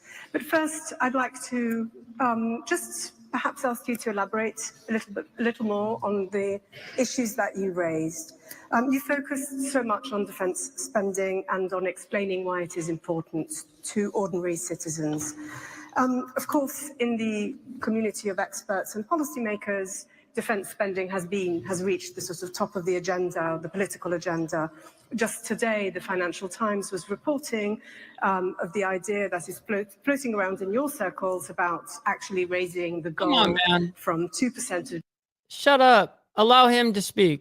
We don't need the whole fucking intro. Just, we know who this is. NATO chief. Let's get down to business. To 3% of GDP to be spent on defense.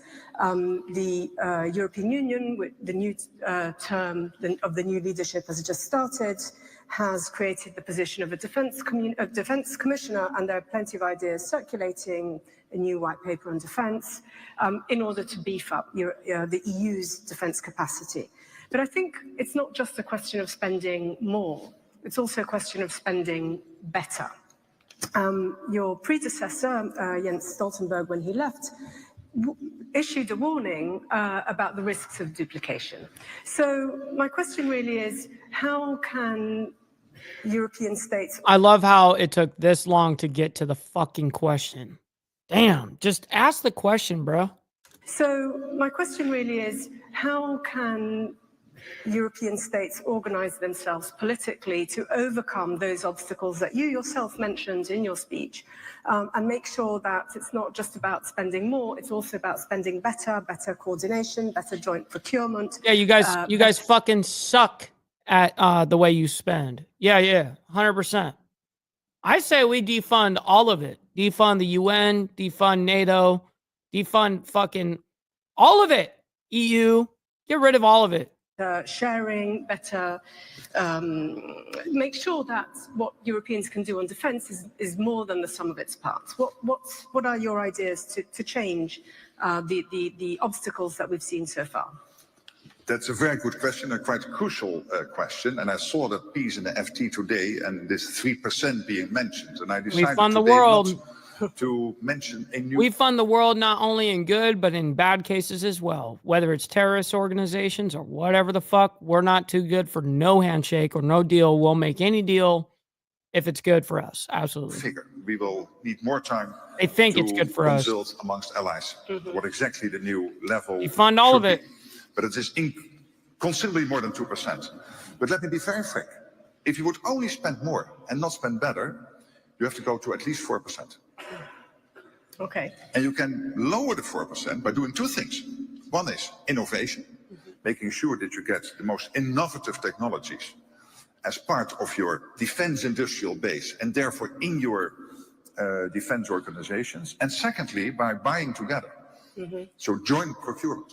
And as I said in my speech, we have to get rid of that idiotic system where every ally is having these detailed requirements, which makes it almost impossible to buy together, to have joint procurement, etc. So it is crucial that we spend not only more, but also better, because otherwise the financial impact will be huge. And then not even with 4%, you can defend yourselves, because then you would not have the latest technologies implemented in your defense organizations, in your armies, in your navy, in the whole of your military. Yeah. Well, indeed, that's the second question I wanted to ask you. It's not just about how to spend better, it's also about what one spends on. And what we've seen in Ukraine is, at the same time, we've seen a war. Yeah, by the way, Jess coming in hot. Appreciate that, by the way. The $5 Aussie, you know, it's probably like 20 cents here. No, I'm just playing. I'm just playing with you. No, but by the way, she says, got an issue? Here's a tissue. She brought it. She said, fuck the chat. I'm going to go ahead and bring it with super chats now. We're getting down with our bad selves. All right. Which has shown many of the conventional warfare, trenches, etc., but also the critical role of technology and Ukrainian creativity in putting technology to good use. So we've seen the Ukrainians fight off the Russian fleet without even having a navy.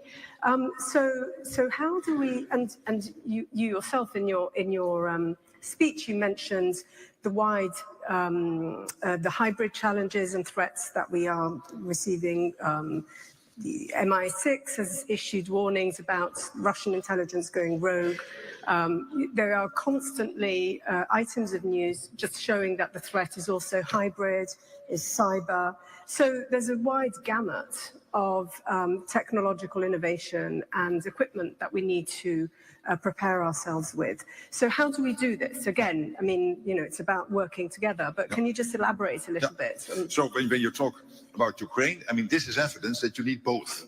You need both the more traditional systems, so that's why some countries have delivered F-16s to Ukraine, where you see some of the heavy gear, the big ticket items moving into Just Ukraine. don't take internet trolling serious. That's all I'll say on it. I'm trying to stay out of it completely because I'm allowing you guys to do what you guys do. I can't control anybody other than myself. But don't allow trolling to actually upset you. And at the same time, Ukraine is teaching us and showing us that by they're just fucking implementing around. the newest Everyone's fucking around. you can be very effective. But I do believe that for the foreseeable future, you will need both. So you will need some of these big ticket items, the big systems, but also the latest technology, including what we can learn from AI, from quantum, etc. But you also mentioned something else, which are the cyber attacks, the sabotage, the fact that Russia and others are trying to put us under pressure. And that was one of the reasons why in my speech I said that we are not at war, but we are certainly not at peace either. Because we see this happening. Look what happened in the UK, where we had cyber attacks internationally. The whole chat takes a fucking L, yo. The whole chat takes an L because emotional damage. All y'all motherfuckers. How about that? Where we had Mike cyber wins. attacks at the ports. We have seen a jamming in the Baltics of civil aviation. And we have seen assassination attempts in the UK and in Germany. So this is evidence that they are willing to go the whole way. And this is not your traditional war, it is not an Article 5, but we have to defend ourselves. And I'm so happy to say here that NATO, under Jens Stoltenberg's leadership, and I will absolutely continue with this, has been working extremely hard with all allies to make sure on cyber, on these acts of sabotage, on weaponization. I'm with you. I'm with it. Of the problems with the gas and oil supply, etc. Where you been? That we have moved to make sure that as an alliance, we stand together, we work together, and we have in place the systems to defend ourselves. But that is crucial because this is a very worrying development. We talked about Ukraine, and I'd like to talk about Ukraine a little more because since the outcome of the US election, there's a lot of talk, a lot of noise that some peace talks are imminent. We don't really have a plan. Nobody seems to have a plan yet. And of course, the situation on the ground is not in favor of Ukraine at the moment. So it's a very difficult moment, including from the perspective of this leadership transition in Europe. I think what I'd like to ask you is what would be the grand principles of some kind of negotiation? What role should Europeans play in this? And here I'm speaking also to the European in you, the fact that you spent 14 years at the European Council table. What should be the role of Europeans? Because there's been a lot of talk about peace negotiations between incoming President Trump and the Russian president. Where does that leave Europeans?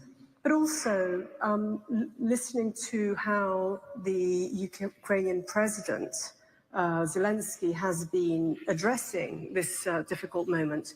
He's been talking about peace guarantees. And my question to you would be, my second question, because I realize we have two questions here, the role of Europeans, but and you know, what are the principles that could perhaps that ought to be expected from your point of view in the context of peace negotiations, but also, is there anything short of NATO membership that can offer Ukraine peace guarantees? There is a huge risk here. And the risk is here that we are negotiating amongst ourselves what a peace deal might look like without Vladimir Putin at the table. And as we are democracies, we do this all out in the open. This is our strength. But this is you also do it a out in the small open, problem here. which is outrageous sometimes. Because discussing, I see all of this in the press about guarantees and NATO membership, yes or no, and accepting yes or no to give up pieces of land in Ukraine. And I'm thinking, if I was now sitting in the Kremlin and my name would be Vladimir Vladimirovich Putin, I would say, hey, this is moving very positively for me. And I'm not even at the table. So I'm really holding back a bit on this. I remember when Volodymyr Zelensky, in the first days of the war, when he was offered refuge, I think it was in Warsaw or some other European country, that he said, I don't need a right, I need ammunition. Here I would say he doesn't need more plans. He needs, again, ammunition and air defense, etc. Because what we need to do first now is to make sure that Ukraine, from a situation where the front is moving in the wrong direction, very slowly, at a high cost for the Russians. They have already lost 700,000 people or wounded. Again, this month is a record month in terms of the amount of casualties. But still, the front line is moving not in the direction to the east, but to the west. So we have to make sure that whenever these talks start, and it has to be the government in Ukraine, first of all, to decide to do that, he should do this from a position of strength. What I do know, however, and this is what we also have to discuss, of course, with our colleagues in the US, the present administration and the incoming administration, that in the end, the question will be, if there is a deal, who comes out on top? Is that Trump or is it Putin? And I can guarantee you, if Putin comes out on top, if it is a bad deal, that one Xi Jinping will be watching it and will think, hey, what does this mean for me in terms of starting to nibble Taiwan, to do other stuff in my part of the world? So it is crucial that whenever there is a deal, that it is a good deal with all the elements in there. You mentioned many. I think these were very good considerations. But again, for me to start to discuss this, we start a sort of debate amongst ourselves within the alliance with our European partners, without having Putin at the table. And that is risky. Okay. All right. Mark Rutte there, the head of NATO. I'm really glad that he cut him off at the time he did. Good job. Secretary General after Jan Stoltenberg speaking there over in Brussels, and he's talking all about spending during the various wars that are taking place. We're talking Ukraine as well as the situation developing over in the Middle East with Israel. And he also talked about Iran and the election of President-elect Donald Trump, what sort of impact that could have on all of it. The time now 9:47 on the East Coast and 6:47 on the West Coast. Do want to head to a quick 2-minute commercial Hell break. no, we get to skip that shit. All right, I do want to hear this goofball speak. We need to hear the worst of the worst. Go ahead and speak. Here we go. Get ready. Everyone grab your left-handed tobacco if you do it. Welcome back here on Live Now from Fox, 9:49 on the East Coast and 6:49 on the West Coast. We do have Secretary of State Antony Blinken, who just got off a plane and looks like he might be addressing members of the media. We're back in the region at a time of both real promise, but also peril for Syria and for its neighbors. And the focus of our work here is to coordinate efforts across the region to support the Syrian people as they transition away from Assad's brutal dictatorship. I think as we look at it, it's important to start here in Jordan because few countries have been as affected by what goes on. VT coming in hot, by the way. Thank you for this. He's sending over some Canadian money, my man. I appreciate that. He says, this could have went to my kids. Tiffany said so. Thank you for your contribution, kind sir. It very much is appreciated. Appreciate that. In Syria's Jordan, but also because Jordan has a critical role to play in supporting the Syrian people in this transition. And what we're focused on is not choosing a path for Syria, but making sure the Syrian people have the opportunity to choose their path forward. I think to succeed and to emerge from the past dominated by Assad, any transitional government has to adhere to certain basic principles. It should be inclusive, non-sectarian. It's got to uphold and protect the rights of all Syrians, including minorities, including women. It has to make sure that it's preserving institutions of the state, delivering services. We have to make sure that any interim government also makes sure that Syria is not used as a base for terrorism, extremism, and pose a threat to its neighbors or ally with groups like ISIS. It needs to also ensure that any chemical weapons. Papa, that would go against the narrative. Come on, Papa. You know the deal with Turkey, with NATO. Come on. People forget a lot about shit like, but I guess they're not, reading in between the lines of shit. Very good point, by the way. Are secured and destroyed.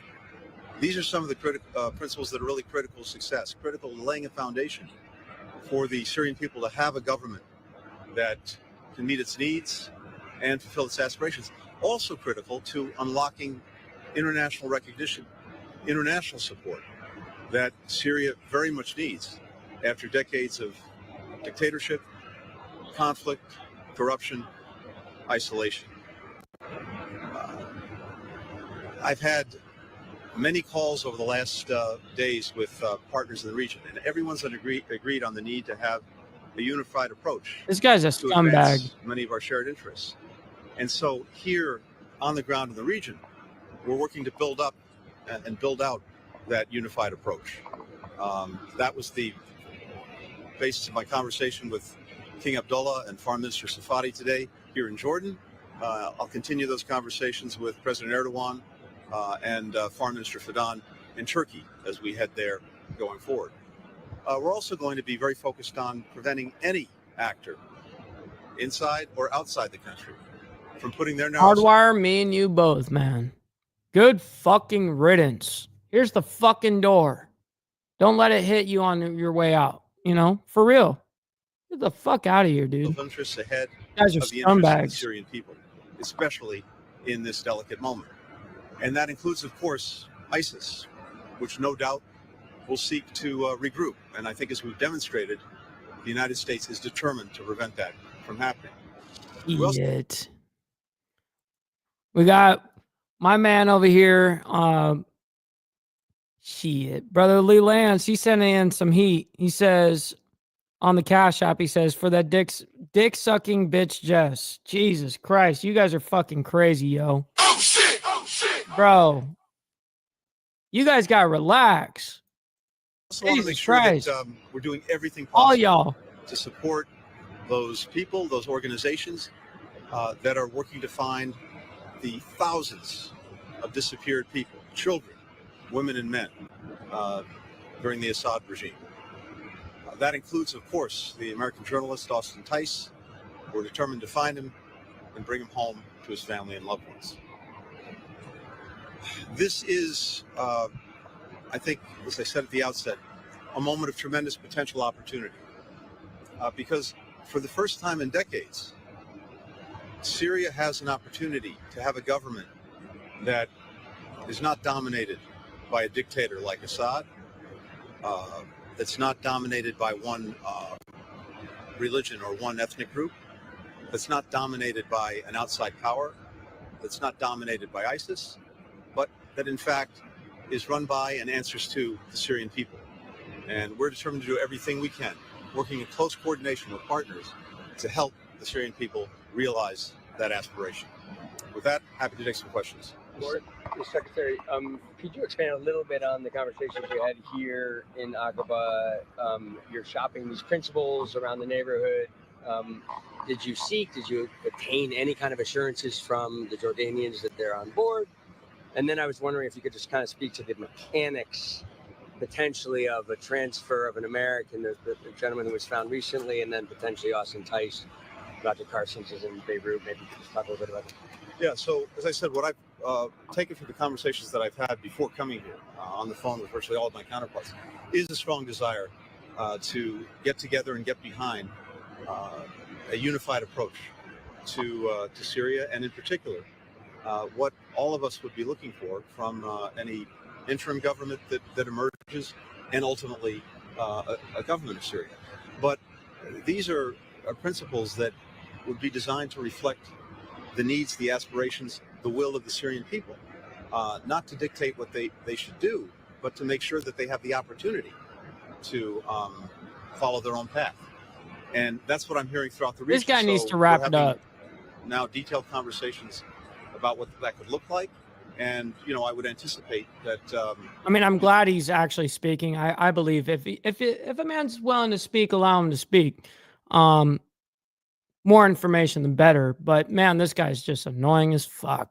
You'll see countries coming together in support of this basic approach. The G7 countries just put out a statement, but it's so critical, I think, that this process be led by countries in the region in support of the Syrian people, because ultimately this has to be a Syrian-led process.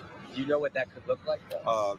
Stay tuned in the days ahead as we continue to work on this. And that is Secretary of State Antony Blinken speaking to reporters after he arrived there over in Jordan. That is one of a dozen trips or so that he's made. What's up, Brother to the Blair? Middle East Good morning, good afternoon to you, kind sir. We definitely had to pop a beer open for not only what's happening around the fucking world, but I got to worry about the children in the chat right now. All you guys, you know what I mean? I'm over here like Big Daddy over here. So yeah. Been a good morning. It's been a good morning. The Eventful. conflict does unfold. We do have to head to our final No, we do 2-minute not. commercial break of the By the hour. way. If Blinken is still Nope. We'll go ahead and skip through that. Oh, he does actually go on. All right, I'm gonna go take a leak real quick. And will that be the message to Erdogan? Well, certainly one of the things that we'll be discussing, but again, all of these conversations are looking to bring all the countries in the region together, as well as beyond the region, in a unified approach to supporting the Syrian people as they emerge from this dictatorship. Thanks. Thanks, everyone. Thank you.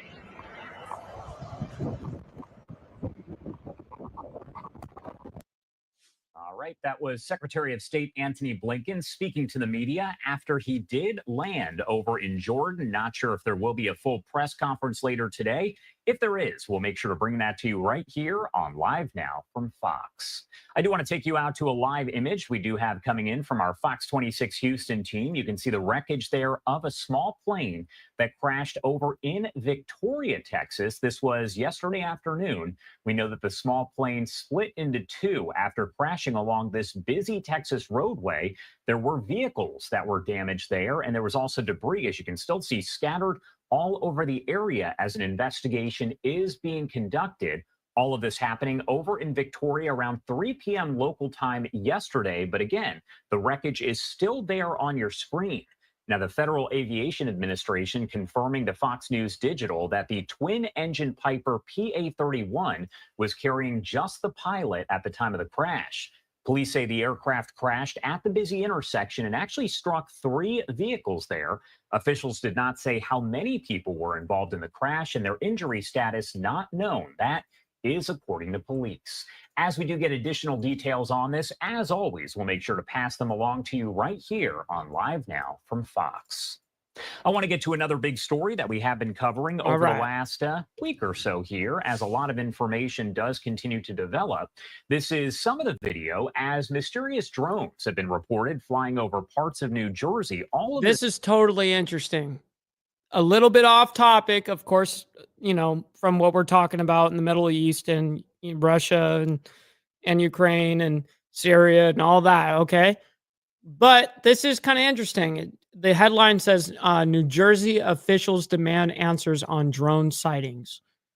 This is kind of interesting, actually. This happening in I want to hear recent this. weeks. A state lawmaker briefed by the Department of Homeland Security saying the drones appear to be able to avoid detection by traditional methods like helicopter and radio.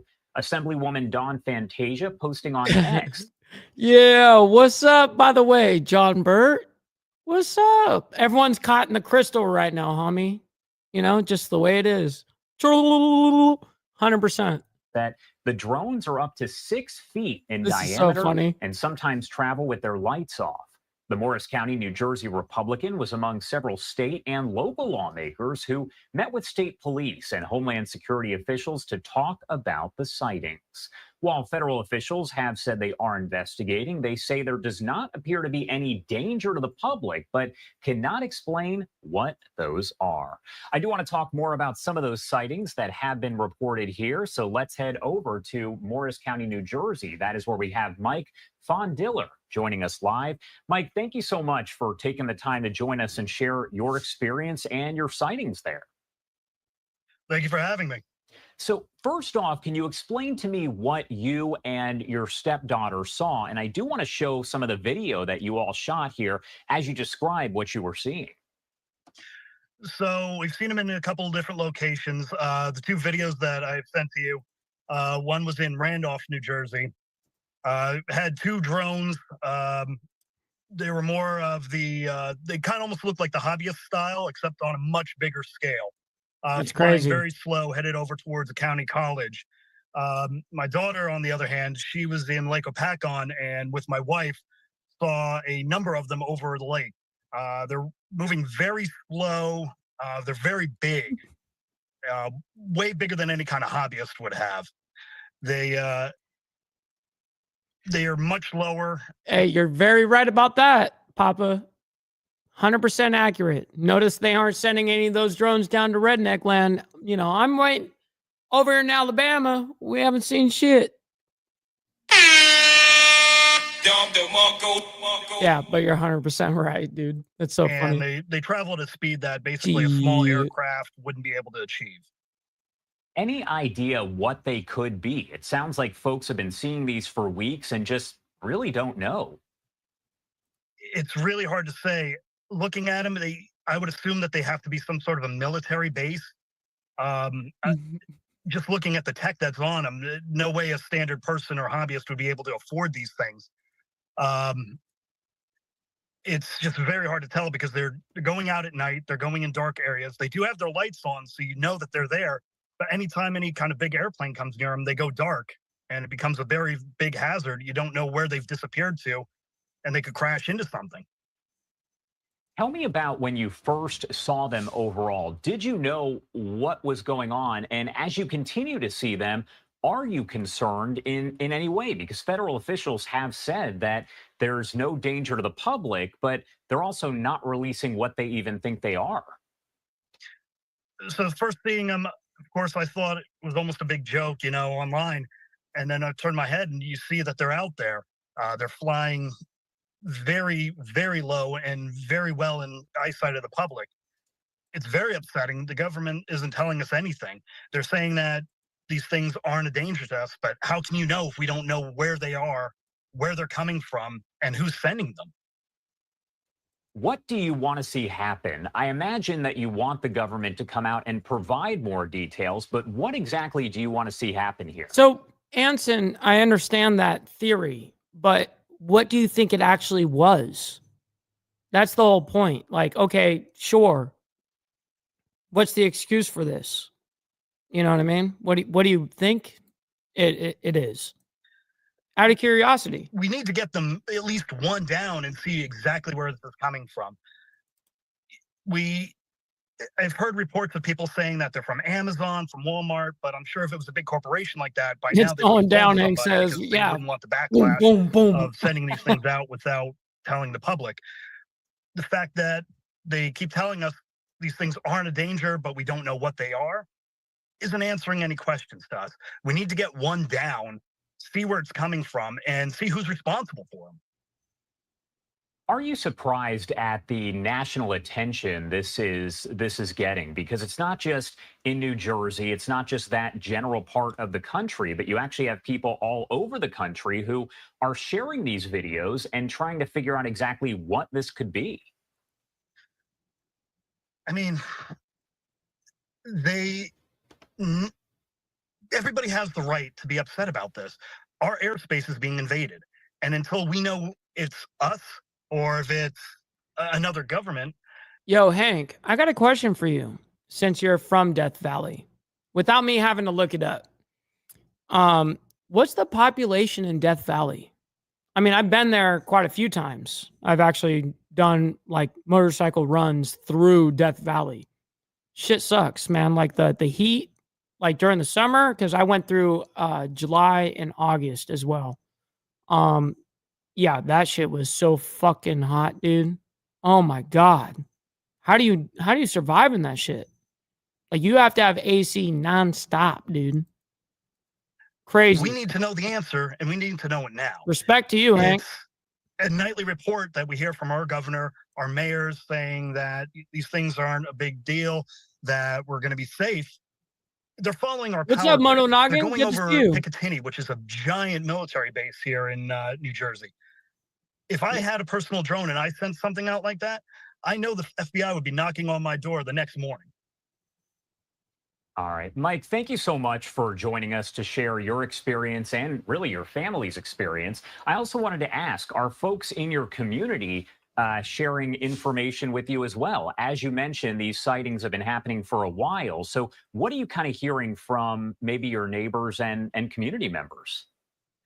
A lot of it is just speculation right now. They're going over farms in my local area. They're going over the power lines, the grids, police stations. We don't know what they're doing. It's very deliberate. You can tell where they're headed, what they're doing, what they're scanning. I don't know exactly. But I've also heard a lot of different reports where people saying that they're having Wi-Fi issues, clocks. I haven't experienced that myself. But who knows what they're fully capable of. All right, Mike, thank you again for taking the time to join us here. That was Anything else interesting. that you want to add before I let you go? Interesting, I will say. No, we just want the answers because I'm tired of looking at my daughter and her asking me where are these things coming from and not being able to give her any more answer than anybody else. And so many families telling us the same thing. Thank you again for being here with us today. We appreciate it. Thank you for having me. All right, the time now 10:10 on the East Coast and 7:10 on the West Coast. We're catching up. My name is Josh Breslow, and I'm here for the next. Yeah, Josh, you've done a decent job. I'll give it to you. So I don't care about NYPD, to be honest. So we're gonna go ahead and skip past that. Trump ringing the bell. Okay, I do want to see this. This is going on right now. Well, not right now. Right now. Yeah, we're 2 hours behind, but we're catching up as we speak. So we've been able to skip a lot of the BS and stick on topic for the most part, except for that UFO bit. You know what I mean? I just couldn't help myself. I like to indulge myself into conspiracy theories, and a whole bunch of shit. So yeah.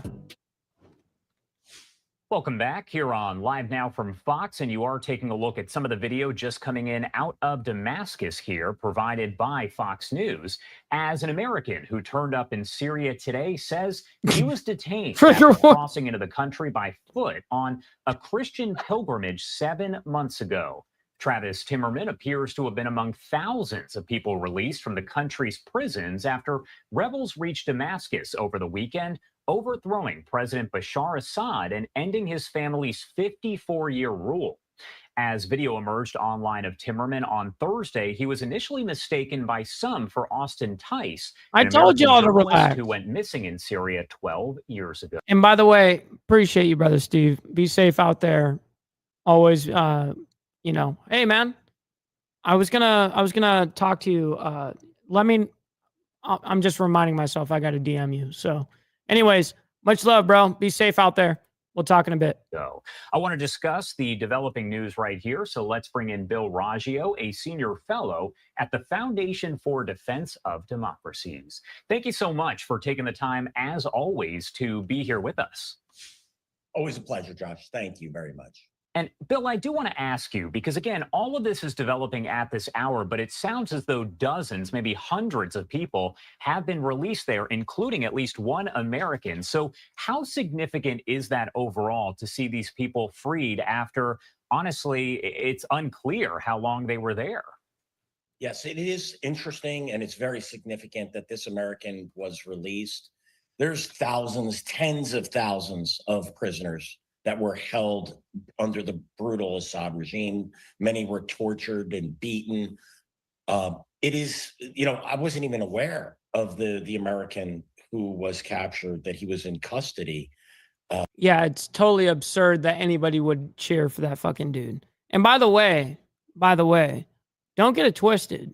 Don't get the whole thing twisted. It was 100% an attack on democracy, or not democracy, capitalism.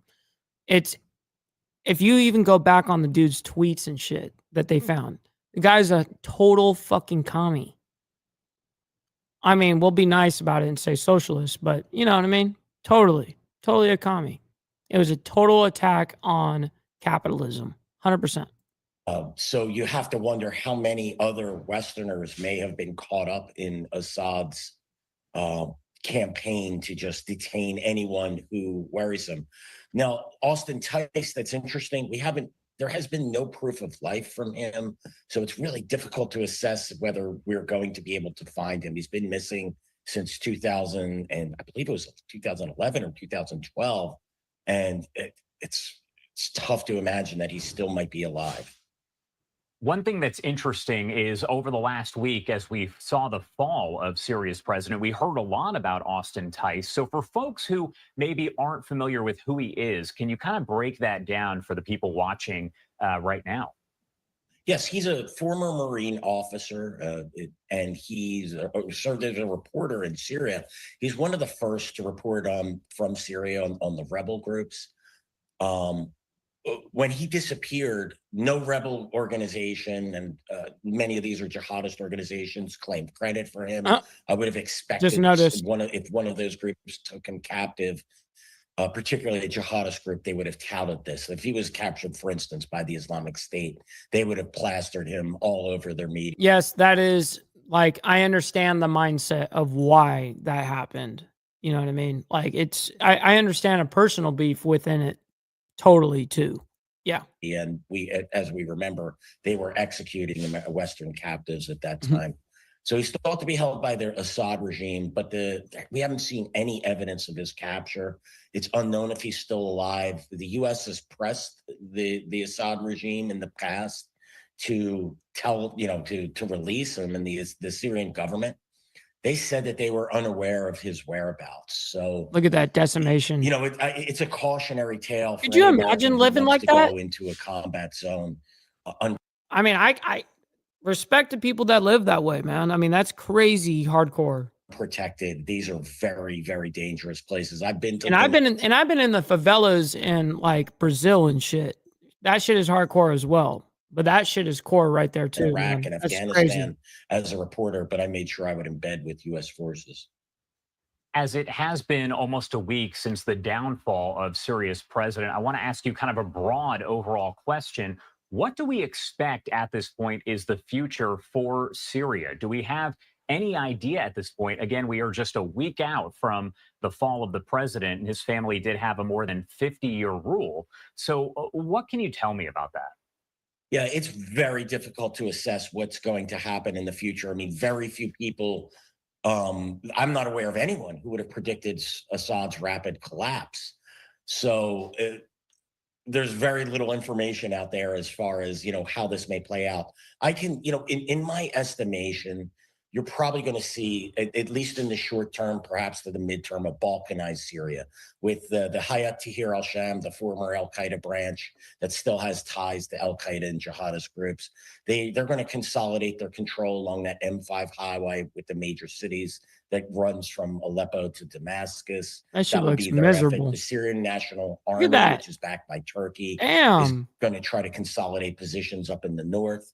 And it's going to take the fight to the U.S.-backed Syrian Democratic Forces. Missiles just came which right through. honestly really is the PKK, or the Kurdistan Workers' Party, which is also a U.S. Foreign terrorist organization.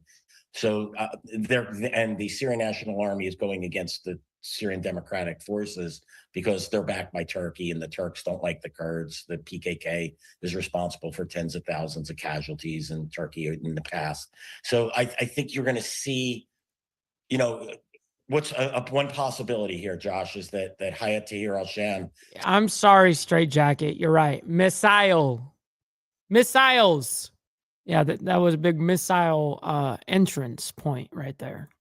Sits out that battle between the PKK or the SDF and the Syrian National Army, and they may come in and sweep up the pieces. It's very difficult. So you respect what he's getting at, what he's throwing down, Papa. To assess, but what you're saying. I could see those scenarios playing out. Israel has said that its military, just during a 48-hour period, actually eliminated somewhere between 70 and 80% of Syria's military capabilities. Do we know why they went about doing that? But also, what sort of impact could all of this have on Israel? As you mentioned, it's unclear what the future of Syria even is. So do we have a grasp on what could happen in Israel, or is that still kind of up in the air as well? Good question. Happened with Israel question, the Israelis, basically what they've traded here, at least in the short term, is a brutal Assad regime that was allowing Iranian black militias and supporting Hezbollah to use Syria as a transit and support zone for attacks against Israel. So that's gone. But now you have, at least in the areas that are going to connect this to Israel, a jihadist organization that is no friend of Israel and that is more than willing and is riding high from conquering the Assad regime. So it's curious to see if they will be attacking Israel. As far as the targeting, the Israelis launched these strikes to keep these hands out of these jihadist groups, out of all of these groups. It's unknown, and plus these weapons could just be taken and sold across the border to Hezbollah. So Israel, that's their motivation for doing that. They launched scores, hundreds of airstrikes against, I believe it was 450 different targets that they hit, chemical weapons facilities, research facilities, the former Syrian Navy, anti-aircraft missile batteries, Scud missiles, tanks, helicopters, aircraft, armored personnel carriers, you name it. If the Israelis could identify it, and this was a spectacular operation, Josh, they pivoted. They've been at war in both Gaza and Lebanon and quickly pivoted to take out Assad's hardware. It's quite impressive. Bill Raggio, thank you so much for taking the time to join us and break it all down. Obviously, a lot of developments here over just the last week, and we can expect even more in the near future. Thank you again for taking the time to join us and break it all down. We appreciate it. Thank you, Joshua. Merry Christmas and happy holidays to all. That was a good Merry Christmas message. and happy holidays. 10:41 over on the East Coast and 7:41 on the West Coast. I respect that. Sneak in our final 2-minute This commercial. reporting, I respect that. Now, what's this going on? Sullivan speaks on Israel-Hamas ceasefire negotiations. Definitely want to hear this. Is about the ceasefire and hostage release There we go. negotiations between Israel and Hamas. This is a big deal right here. Do you want to pop up the audio now so we can listen in? Good afternoon, everyone. I want to start by taking a moment to reflect on the last year and take stock of where we are. This is my 7th time visiting Israel as National Security Advisor. I was here on October 18th of last year when I joined President Biden to send a strong signal of support to the Israeli people following the horrific terrorist massacres by Hamas. Fix this audio. Come on. President Biden believed at the time it was important to come to Israel shortly after those attacks, becoming the first American president to visit Israel in a time of war because he wanted the people of Israel and also the people of the world to see that the United States would stand with Israel in its time of need. He's all the way up, by the way. A year after that trip, I was with the president. I can't make him any louder. I have him maxed out on my board. I have him maxed out on the tube skis. Dude, this is as loud as it gets. They need to crank him up. The Situation Room, where for the second time in a period of 5 months, President Biden starting to get better. The U.S. military to take direct action to defend Israel from a significant attack launched by Iran. Side by side, U.S. naval destroyers joined Israeli air defense to intercept a rainfall of inbound missiles, ballistic missiles fired directly from Iran. Over the past 15 months, we've remained vigilant to the further threats and attacks from Iran and its proxies, including Hamas, Hezbollah, and the Houthis. People seem to forget the basic fact of this conflict and these past 15 months. Israel did not seek or start this war. Hamas started this war, invading Israel in military formations, killing 1,200 people, kidnapping and holding hostage hundreds more, Israeli citizens and citizens from around the world. Iran then made a fateful choice to join in and open a multi-front war against Israel. Backed by the ironclad security partnership with the United States, Israel has defeated 2 direct attacks from Iran and directly struck into Iran in response, degrading Iran's military capability. Hezbollah's leaders are gone, and we have concluded a ceasefire in Lebanon, the terms of which make clear that Hezbollah can never again rebuild its terror infrastructure to threaten Israel. Hamas's leaders are gone, including the masterminds of October 7th. And we will make sure that Hamas can never again threaten Israel as they did on October 7th, ever. And now the Assad regime in Syria is gone, removing the primary client state of Iran in the region and the lifeline to Hezbollah. When Joe Biden said to those who seek to take advantage of October 7th and to use that tragic day to threaten and attack Israel, don't. This is what he meant, and we still mean it. Don't.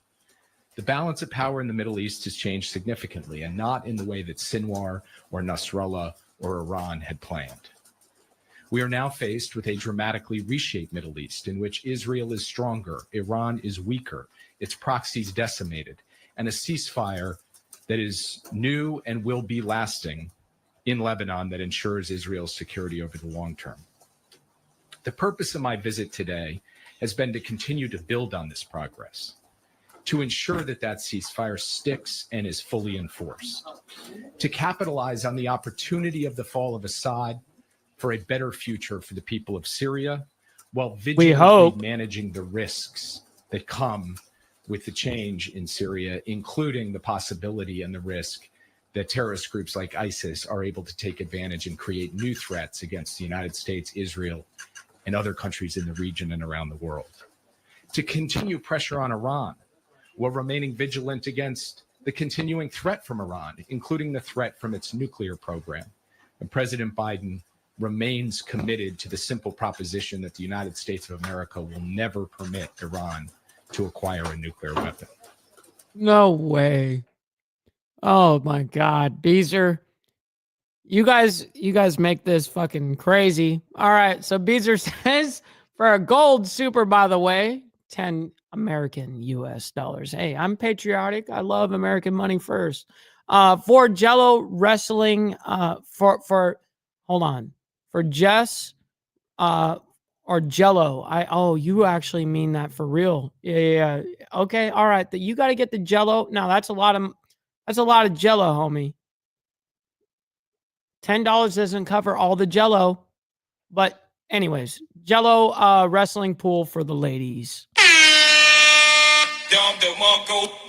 And Dwayne says, I second the notion. Yes. I'm advocating for all of this to happen. You know what I mean? Yeah, the motion carries. Yes, sir. Oh, shit. All right, back to this. Appreciate you, Beezer. And to Thank build you on for all that we've done, we're now looking to close a hostage release deal and a ceasefire, which would stop the war and reunite hostages with their families. Just over 1 year ago, we reached a deal that brought 78 hostages out of Gaza and home to their families. It's time to finish the job and bring all of the hostages home.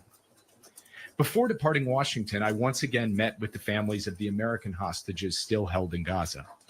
I made a commitment to them, the same commitment that I've made every time I've met with them, that I will do everything in my power to try to bring their loved ones home, to do my best to help them see their loved ones again. I had them in mind today when I met with Prime Minister Netanyahu, Minister Dermer, and the security team to try to bring us closer. I'll be right back. Yeah, you guys. And from here, I plan to travel to Doha and then on to Cairo to continue to advance this effort. A ceasefire and hostage deal would start bringing those hostages home. It would also allow for a massive surge in humanitarian assistance. We discussed the humanitarian situation and the suffering of Palestinian civilians in Gaza today. We discussed recent steps taken to increase the flow of much needed assistance and further steps that need to be taken in the days ahead. It is an American commandment and a Jewish commandment that every innocent life has value. I have previously quoted a poem that means a great deal to my family, a poem from John Donne, which says, any man's death diminishes me because I am involved in mankind. That is the spirit that the United States has brought to this conflict, to stand up strongly in the defense of the state of Israel and try to reduce suffering of innocent people wherever they may be. We are now in the midst of a political transition. I have been engaging my successor, the incoming National Security Advisor, in a professional and serious way on all of the issues that affect the state of Israel, the threats and the opportunities. And we've had good discussions, constructive and substantive discussions, and those will continue to ensure that there is a smooth handoff on January 20th. There's also something else important in those discussions, which is that it is my personal commitment to ensure that the U.S.-Israel partnership rests on a solid bipartisan foundation going forward. And I'm going to continue to do everything I can to contribute to that because I believe it is in my country's interest and the interest of the state of Israel.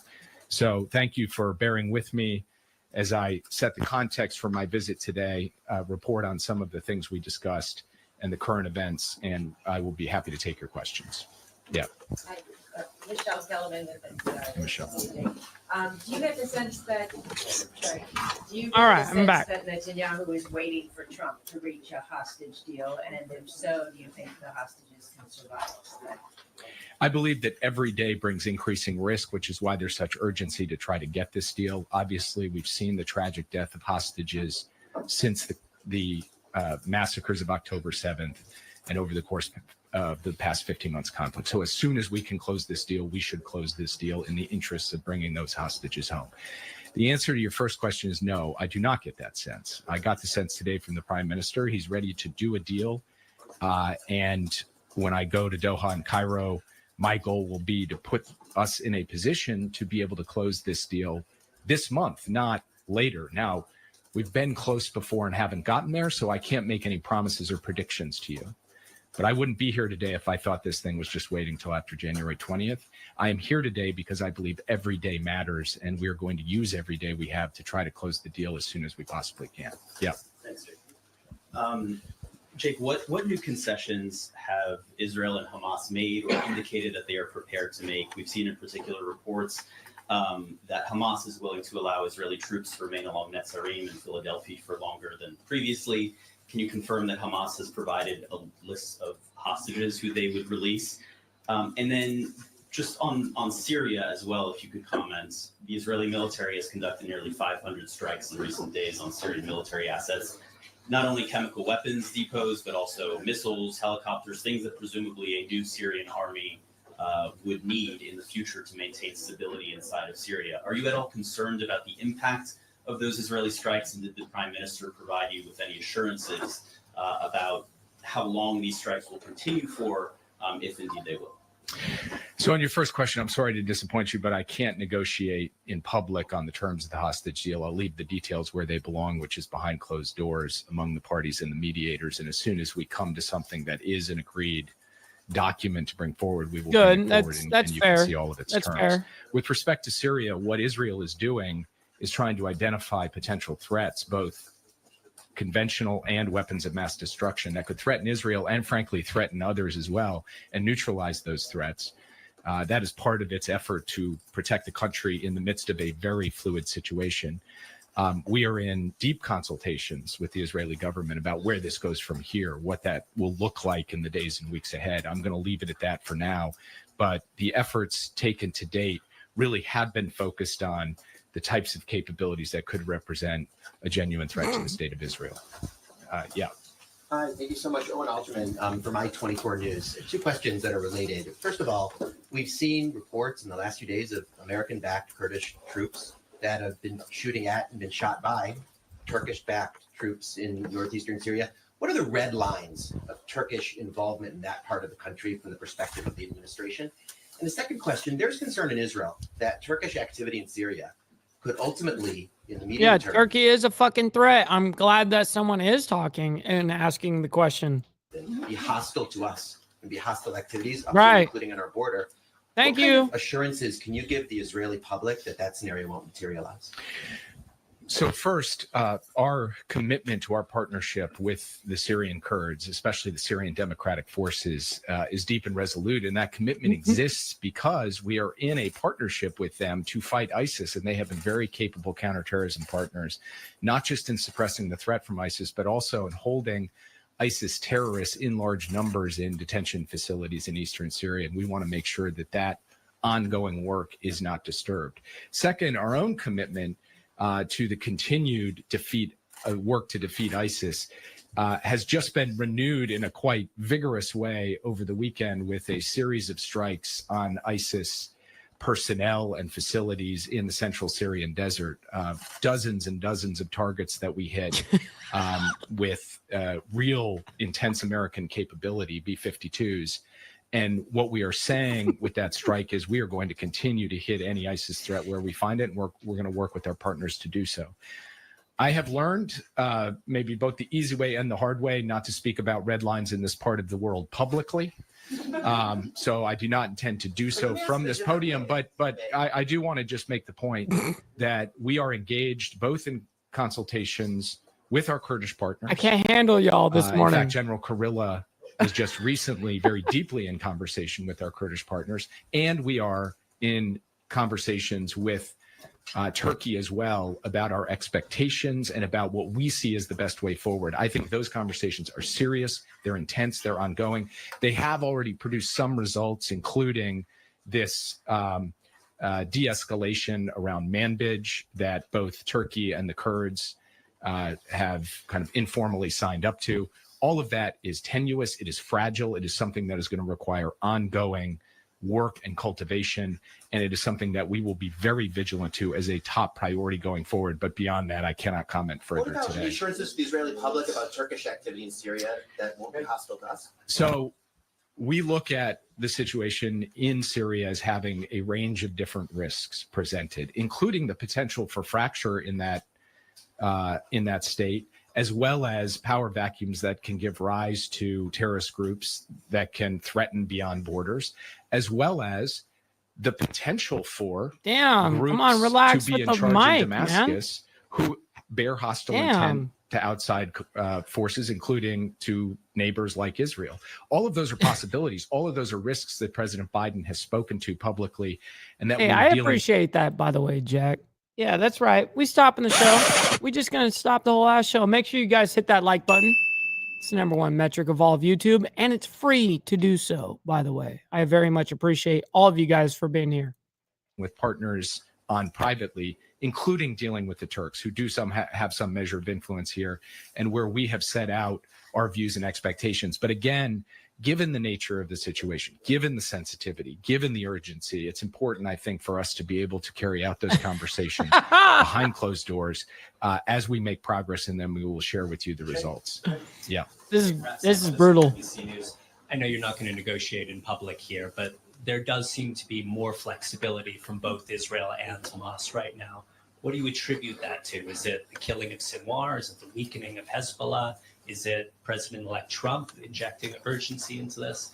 And just on Syria, the Israeli government is saying its presence in the buffer zone and outside of it, inside Syria itself, is temporary. Do you believe them that it's temporary? Did the Prime Minister give you a sense of what conditions would need to be met before Israel? On that thing. We didn't go into deep detail on the conditions, other than to say that those conditions would require Israel to feel that the kinds of understandings that were in place before the fall of the Assad regime to ensure stability, predictability, and security. Shit. We got a $10 dono over here from Jess, sending some 10 Australian, another gold, saying it's so funny that any problems between women online, all they can say is you're a pick-me or trying to get some D. From 14 to 50, it doesn't change. Dumb as fuck. LOL. Jess, thank you for the donation. I'm going to go ahead and absolutely stay out of this conversation. But thank you for the $10 Australian. Very much appreciate that. For Israel are put back into place. And yes, you guys tame it down, though. Come on, man. That it will be temporary. The Prime Minister, the Israeli government have made that point, not just to the United States, but have made that point publicly. And we take them at their word that that is the intention here as we work through a new arrangement that can ensure that Israel is secure in light of the risks that have been laid out in previous questions. There are any number of reasons for why contexts change. Just sends in another two saying, love the haters with the kiss. Negotiations, especially in a situation as fluid Thank you, as Jess. this. But I would point out that Hamas's posture at the negotiating table did adapt following the announcement of the ceasefire between Israel and Lebanon. Why is that? It's because for months, we believe Hamas was waiting for lots of other actors and forces to come to their rescue, to come to their aid. And when we got that ceasefire, it was clear that the Northern Front had been decoupled from Gaza. And from that moment forward, we've had a different character to the negotiation. And we believe that it puts us in a position to be able to close this negotiation. It is also, of course, relevant that Israel's ability to meet so many of its military objectives in Gaza is relevant to the negotiation too, including the elimination of the top leader, Sinwar, other authors of that October 7th massacre, and the dismantlement, the destruction of the organized military formation of Hamas. So these are relevant considerations that we think have put this onto a plane where it could get done. Whether it does get done still depends on both sides ultimately signing on the proverbial dotted line. The last thing I will say with respect to the incoming administration is actually we've had, as I said in my opening comments, very good consultation and coordination with them, including on this issue, where we keep them apprised of how the negotiations are unfolding. We talk to them about how we can send a common message that the United States, no matter who's sitting in the Oval Office, no matter whose party's in charge, wants to see this ceasefire and hostage deal and see it now. That is all part of the American contribution to an effort to ultimately produce an outcome here. And we're going to keep working until we get it done. Yeah. Thank you, Mr. Sullivan. Ben Yaniv, Channel 14. Regarding the continuation of passage of humanitarian aid into the Gaza Strip, knowing what we know now that Hamas takes advantage of this aid and holds it as a leverage for his own rule, was it a mistake by your administration to push Israel to maintain the transport of humanitarian aid and by that to strengthen Hamas? It absolutely was not a mistake for the United States to seek to ensure that women and children and innocent people in Gaza who have nothing to do with this fight, but who in fact are being put in harm's way by the way Hamas fights, using schools and mosques as terror infrastructure, hiding behind civilians, making it that much more difficult for Israel to carry the fight against Hamas and destroy its capabilities. Those people deserve the basic sustenance of life. They deserve food, water, medicine, sanitation. And by the way, that's not just an American position. That's a requirement. Trying to get serious. International humanitarian Y'all, I'm trying law. to listen to the And world. It is also the position of this Israeli government. I'm trying to listen to the world destruction right now, and y'all are interfering in my learning ability right now. This is crazy. Who Focus is not up. standing up saying we should give Students. no humanitarian assistance to the people of Gaza. They're saying something different. Now, we have viewed various critical points over the course of the past 15 months as moments where not enough was getting in to ensure that people had what they needed to survive. And we made no bones about pressing on that, because we think at the end of the day, feeding starving children does not harm the security of the state of Israel, but it does vindicate our common shared values of humanity. And so, as I said in my remarks, the American commandment, the Jewish commandment that every innocent life has value, that is a present factor. And it's something we have to take seriously, even as we take seriously that Israel has every right, indeed a duty, to go after its enemies with everything it's got. You have done that, and we have backed you in going after your enemies, Hamas, Hezbollah, and Iran itself.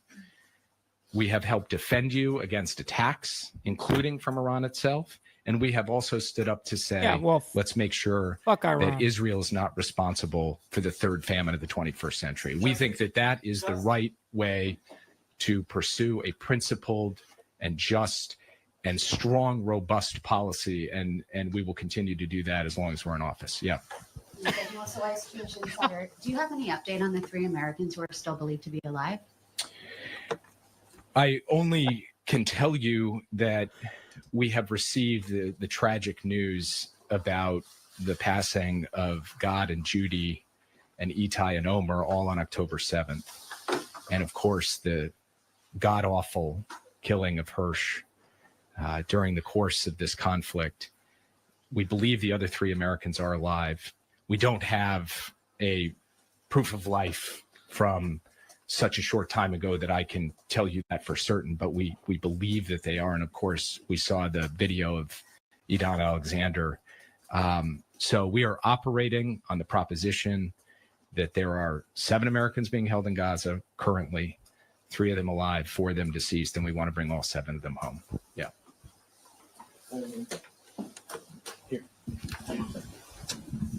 Thank you. Itamar Reichner from Yediot Achronot and Ynet. I wanted to ask you if there is a linkage between the hostage deal and the ceasefire deal and the normalization between Israel and Saudi Arabia. Is it realistic to bring about a deal, a normalization deal before January 20? These are not linked. The ceasefire and hostage deal is something we are pursuing on its own because it is, we believe, a humanitarian imperative to bring the hostages home. And it is in the strategic interests of Israel because all of its interests, its core interests, are protected in that deal. We also believe it's in the interest of the Palestinian people because it will allow for the surge in humanitarian assistance. So we are pushing for that deal on its own terms, for its own purposes, because we want to follow through on our commitment to do everything possible to get the hostages home. So there is no link there. Of course, we continue to believe in a long-term vision for the region of normalization and integration, and the president has laid that out. And everything we do, we want to point in that direction. but I don't have any updates for you today on the question of normalization. Yeah. All right, you were listening there live to Jake Sullivan, the National Security Advisor, as he was a lot going on in the update news today live out of Jerusalem there on the Israel-Hamas ceasefire and hostage release negotiations. So we'll keep you updated as we do get more details. You are taking a live look over at LAX in Council and Chief of Staff, David Kaplan. No, don't. We're also very don't need grateful that. to the excellent to the 2020 Still protests. going. And of course, I have to thank. No. It was beautiful. The opening was the opening, and I just got back, and it was something really beautiful. And a lot of world leaders there. We had about 80 world leaders, different countries, and they were all coming together. They all wanted to meet us. And I think this is a replay of that, but nonetheless, we'll go ahead and skip ahead. Man, for his role in this multi-county crime spree that involved Don't care about that. White House capabilities. We again. This live look out in Philadelphia, Pennsylvania. We brought you just a little bit of those comments before the break with District Attorney Larry Krasner and the Philadelphia Police Chief, Commissioner Kevin Bethel, as they were talking about an arrest and charging of a 45-year-old man. This is all in relation to a prolific firearms theft case. We did want to play those remarks in full for you right now. I don't think I even need to hear that. For all of you, and told you about the grant that we. The overthrow of Bashar al-Assad.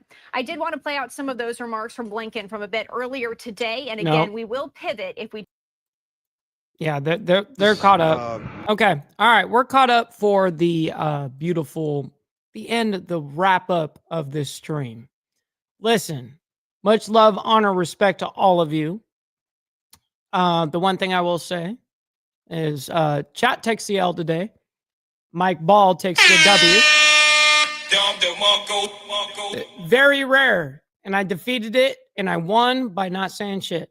All right. So with that being said, I very much appreciate all of you guys, man. Thank you very much for supporting the channel. Nonetheless, I very much appreciate all of you guys. And you guys being here means the world. You know what I mean? And it's something that I often, every day, I'm beside myself, man. So I'm very appreciative and grateful. So nonetheless, we'll see you guys tomorrow morning for more of the world craziness. We're going to be rating our buddy Grid One Motorsports. Go ahead and let him know in the chat that it is a Mike Ball raid. We're coming in hot. Much love to all of you. Have a wonderful, blessed rest of your day. And we'll see you tomorrow morning. Much love. From the depths of darkness, a voice emerges, a host with a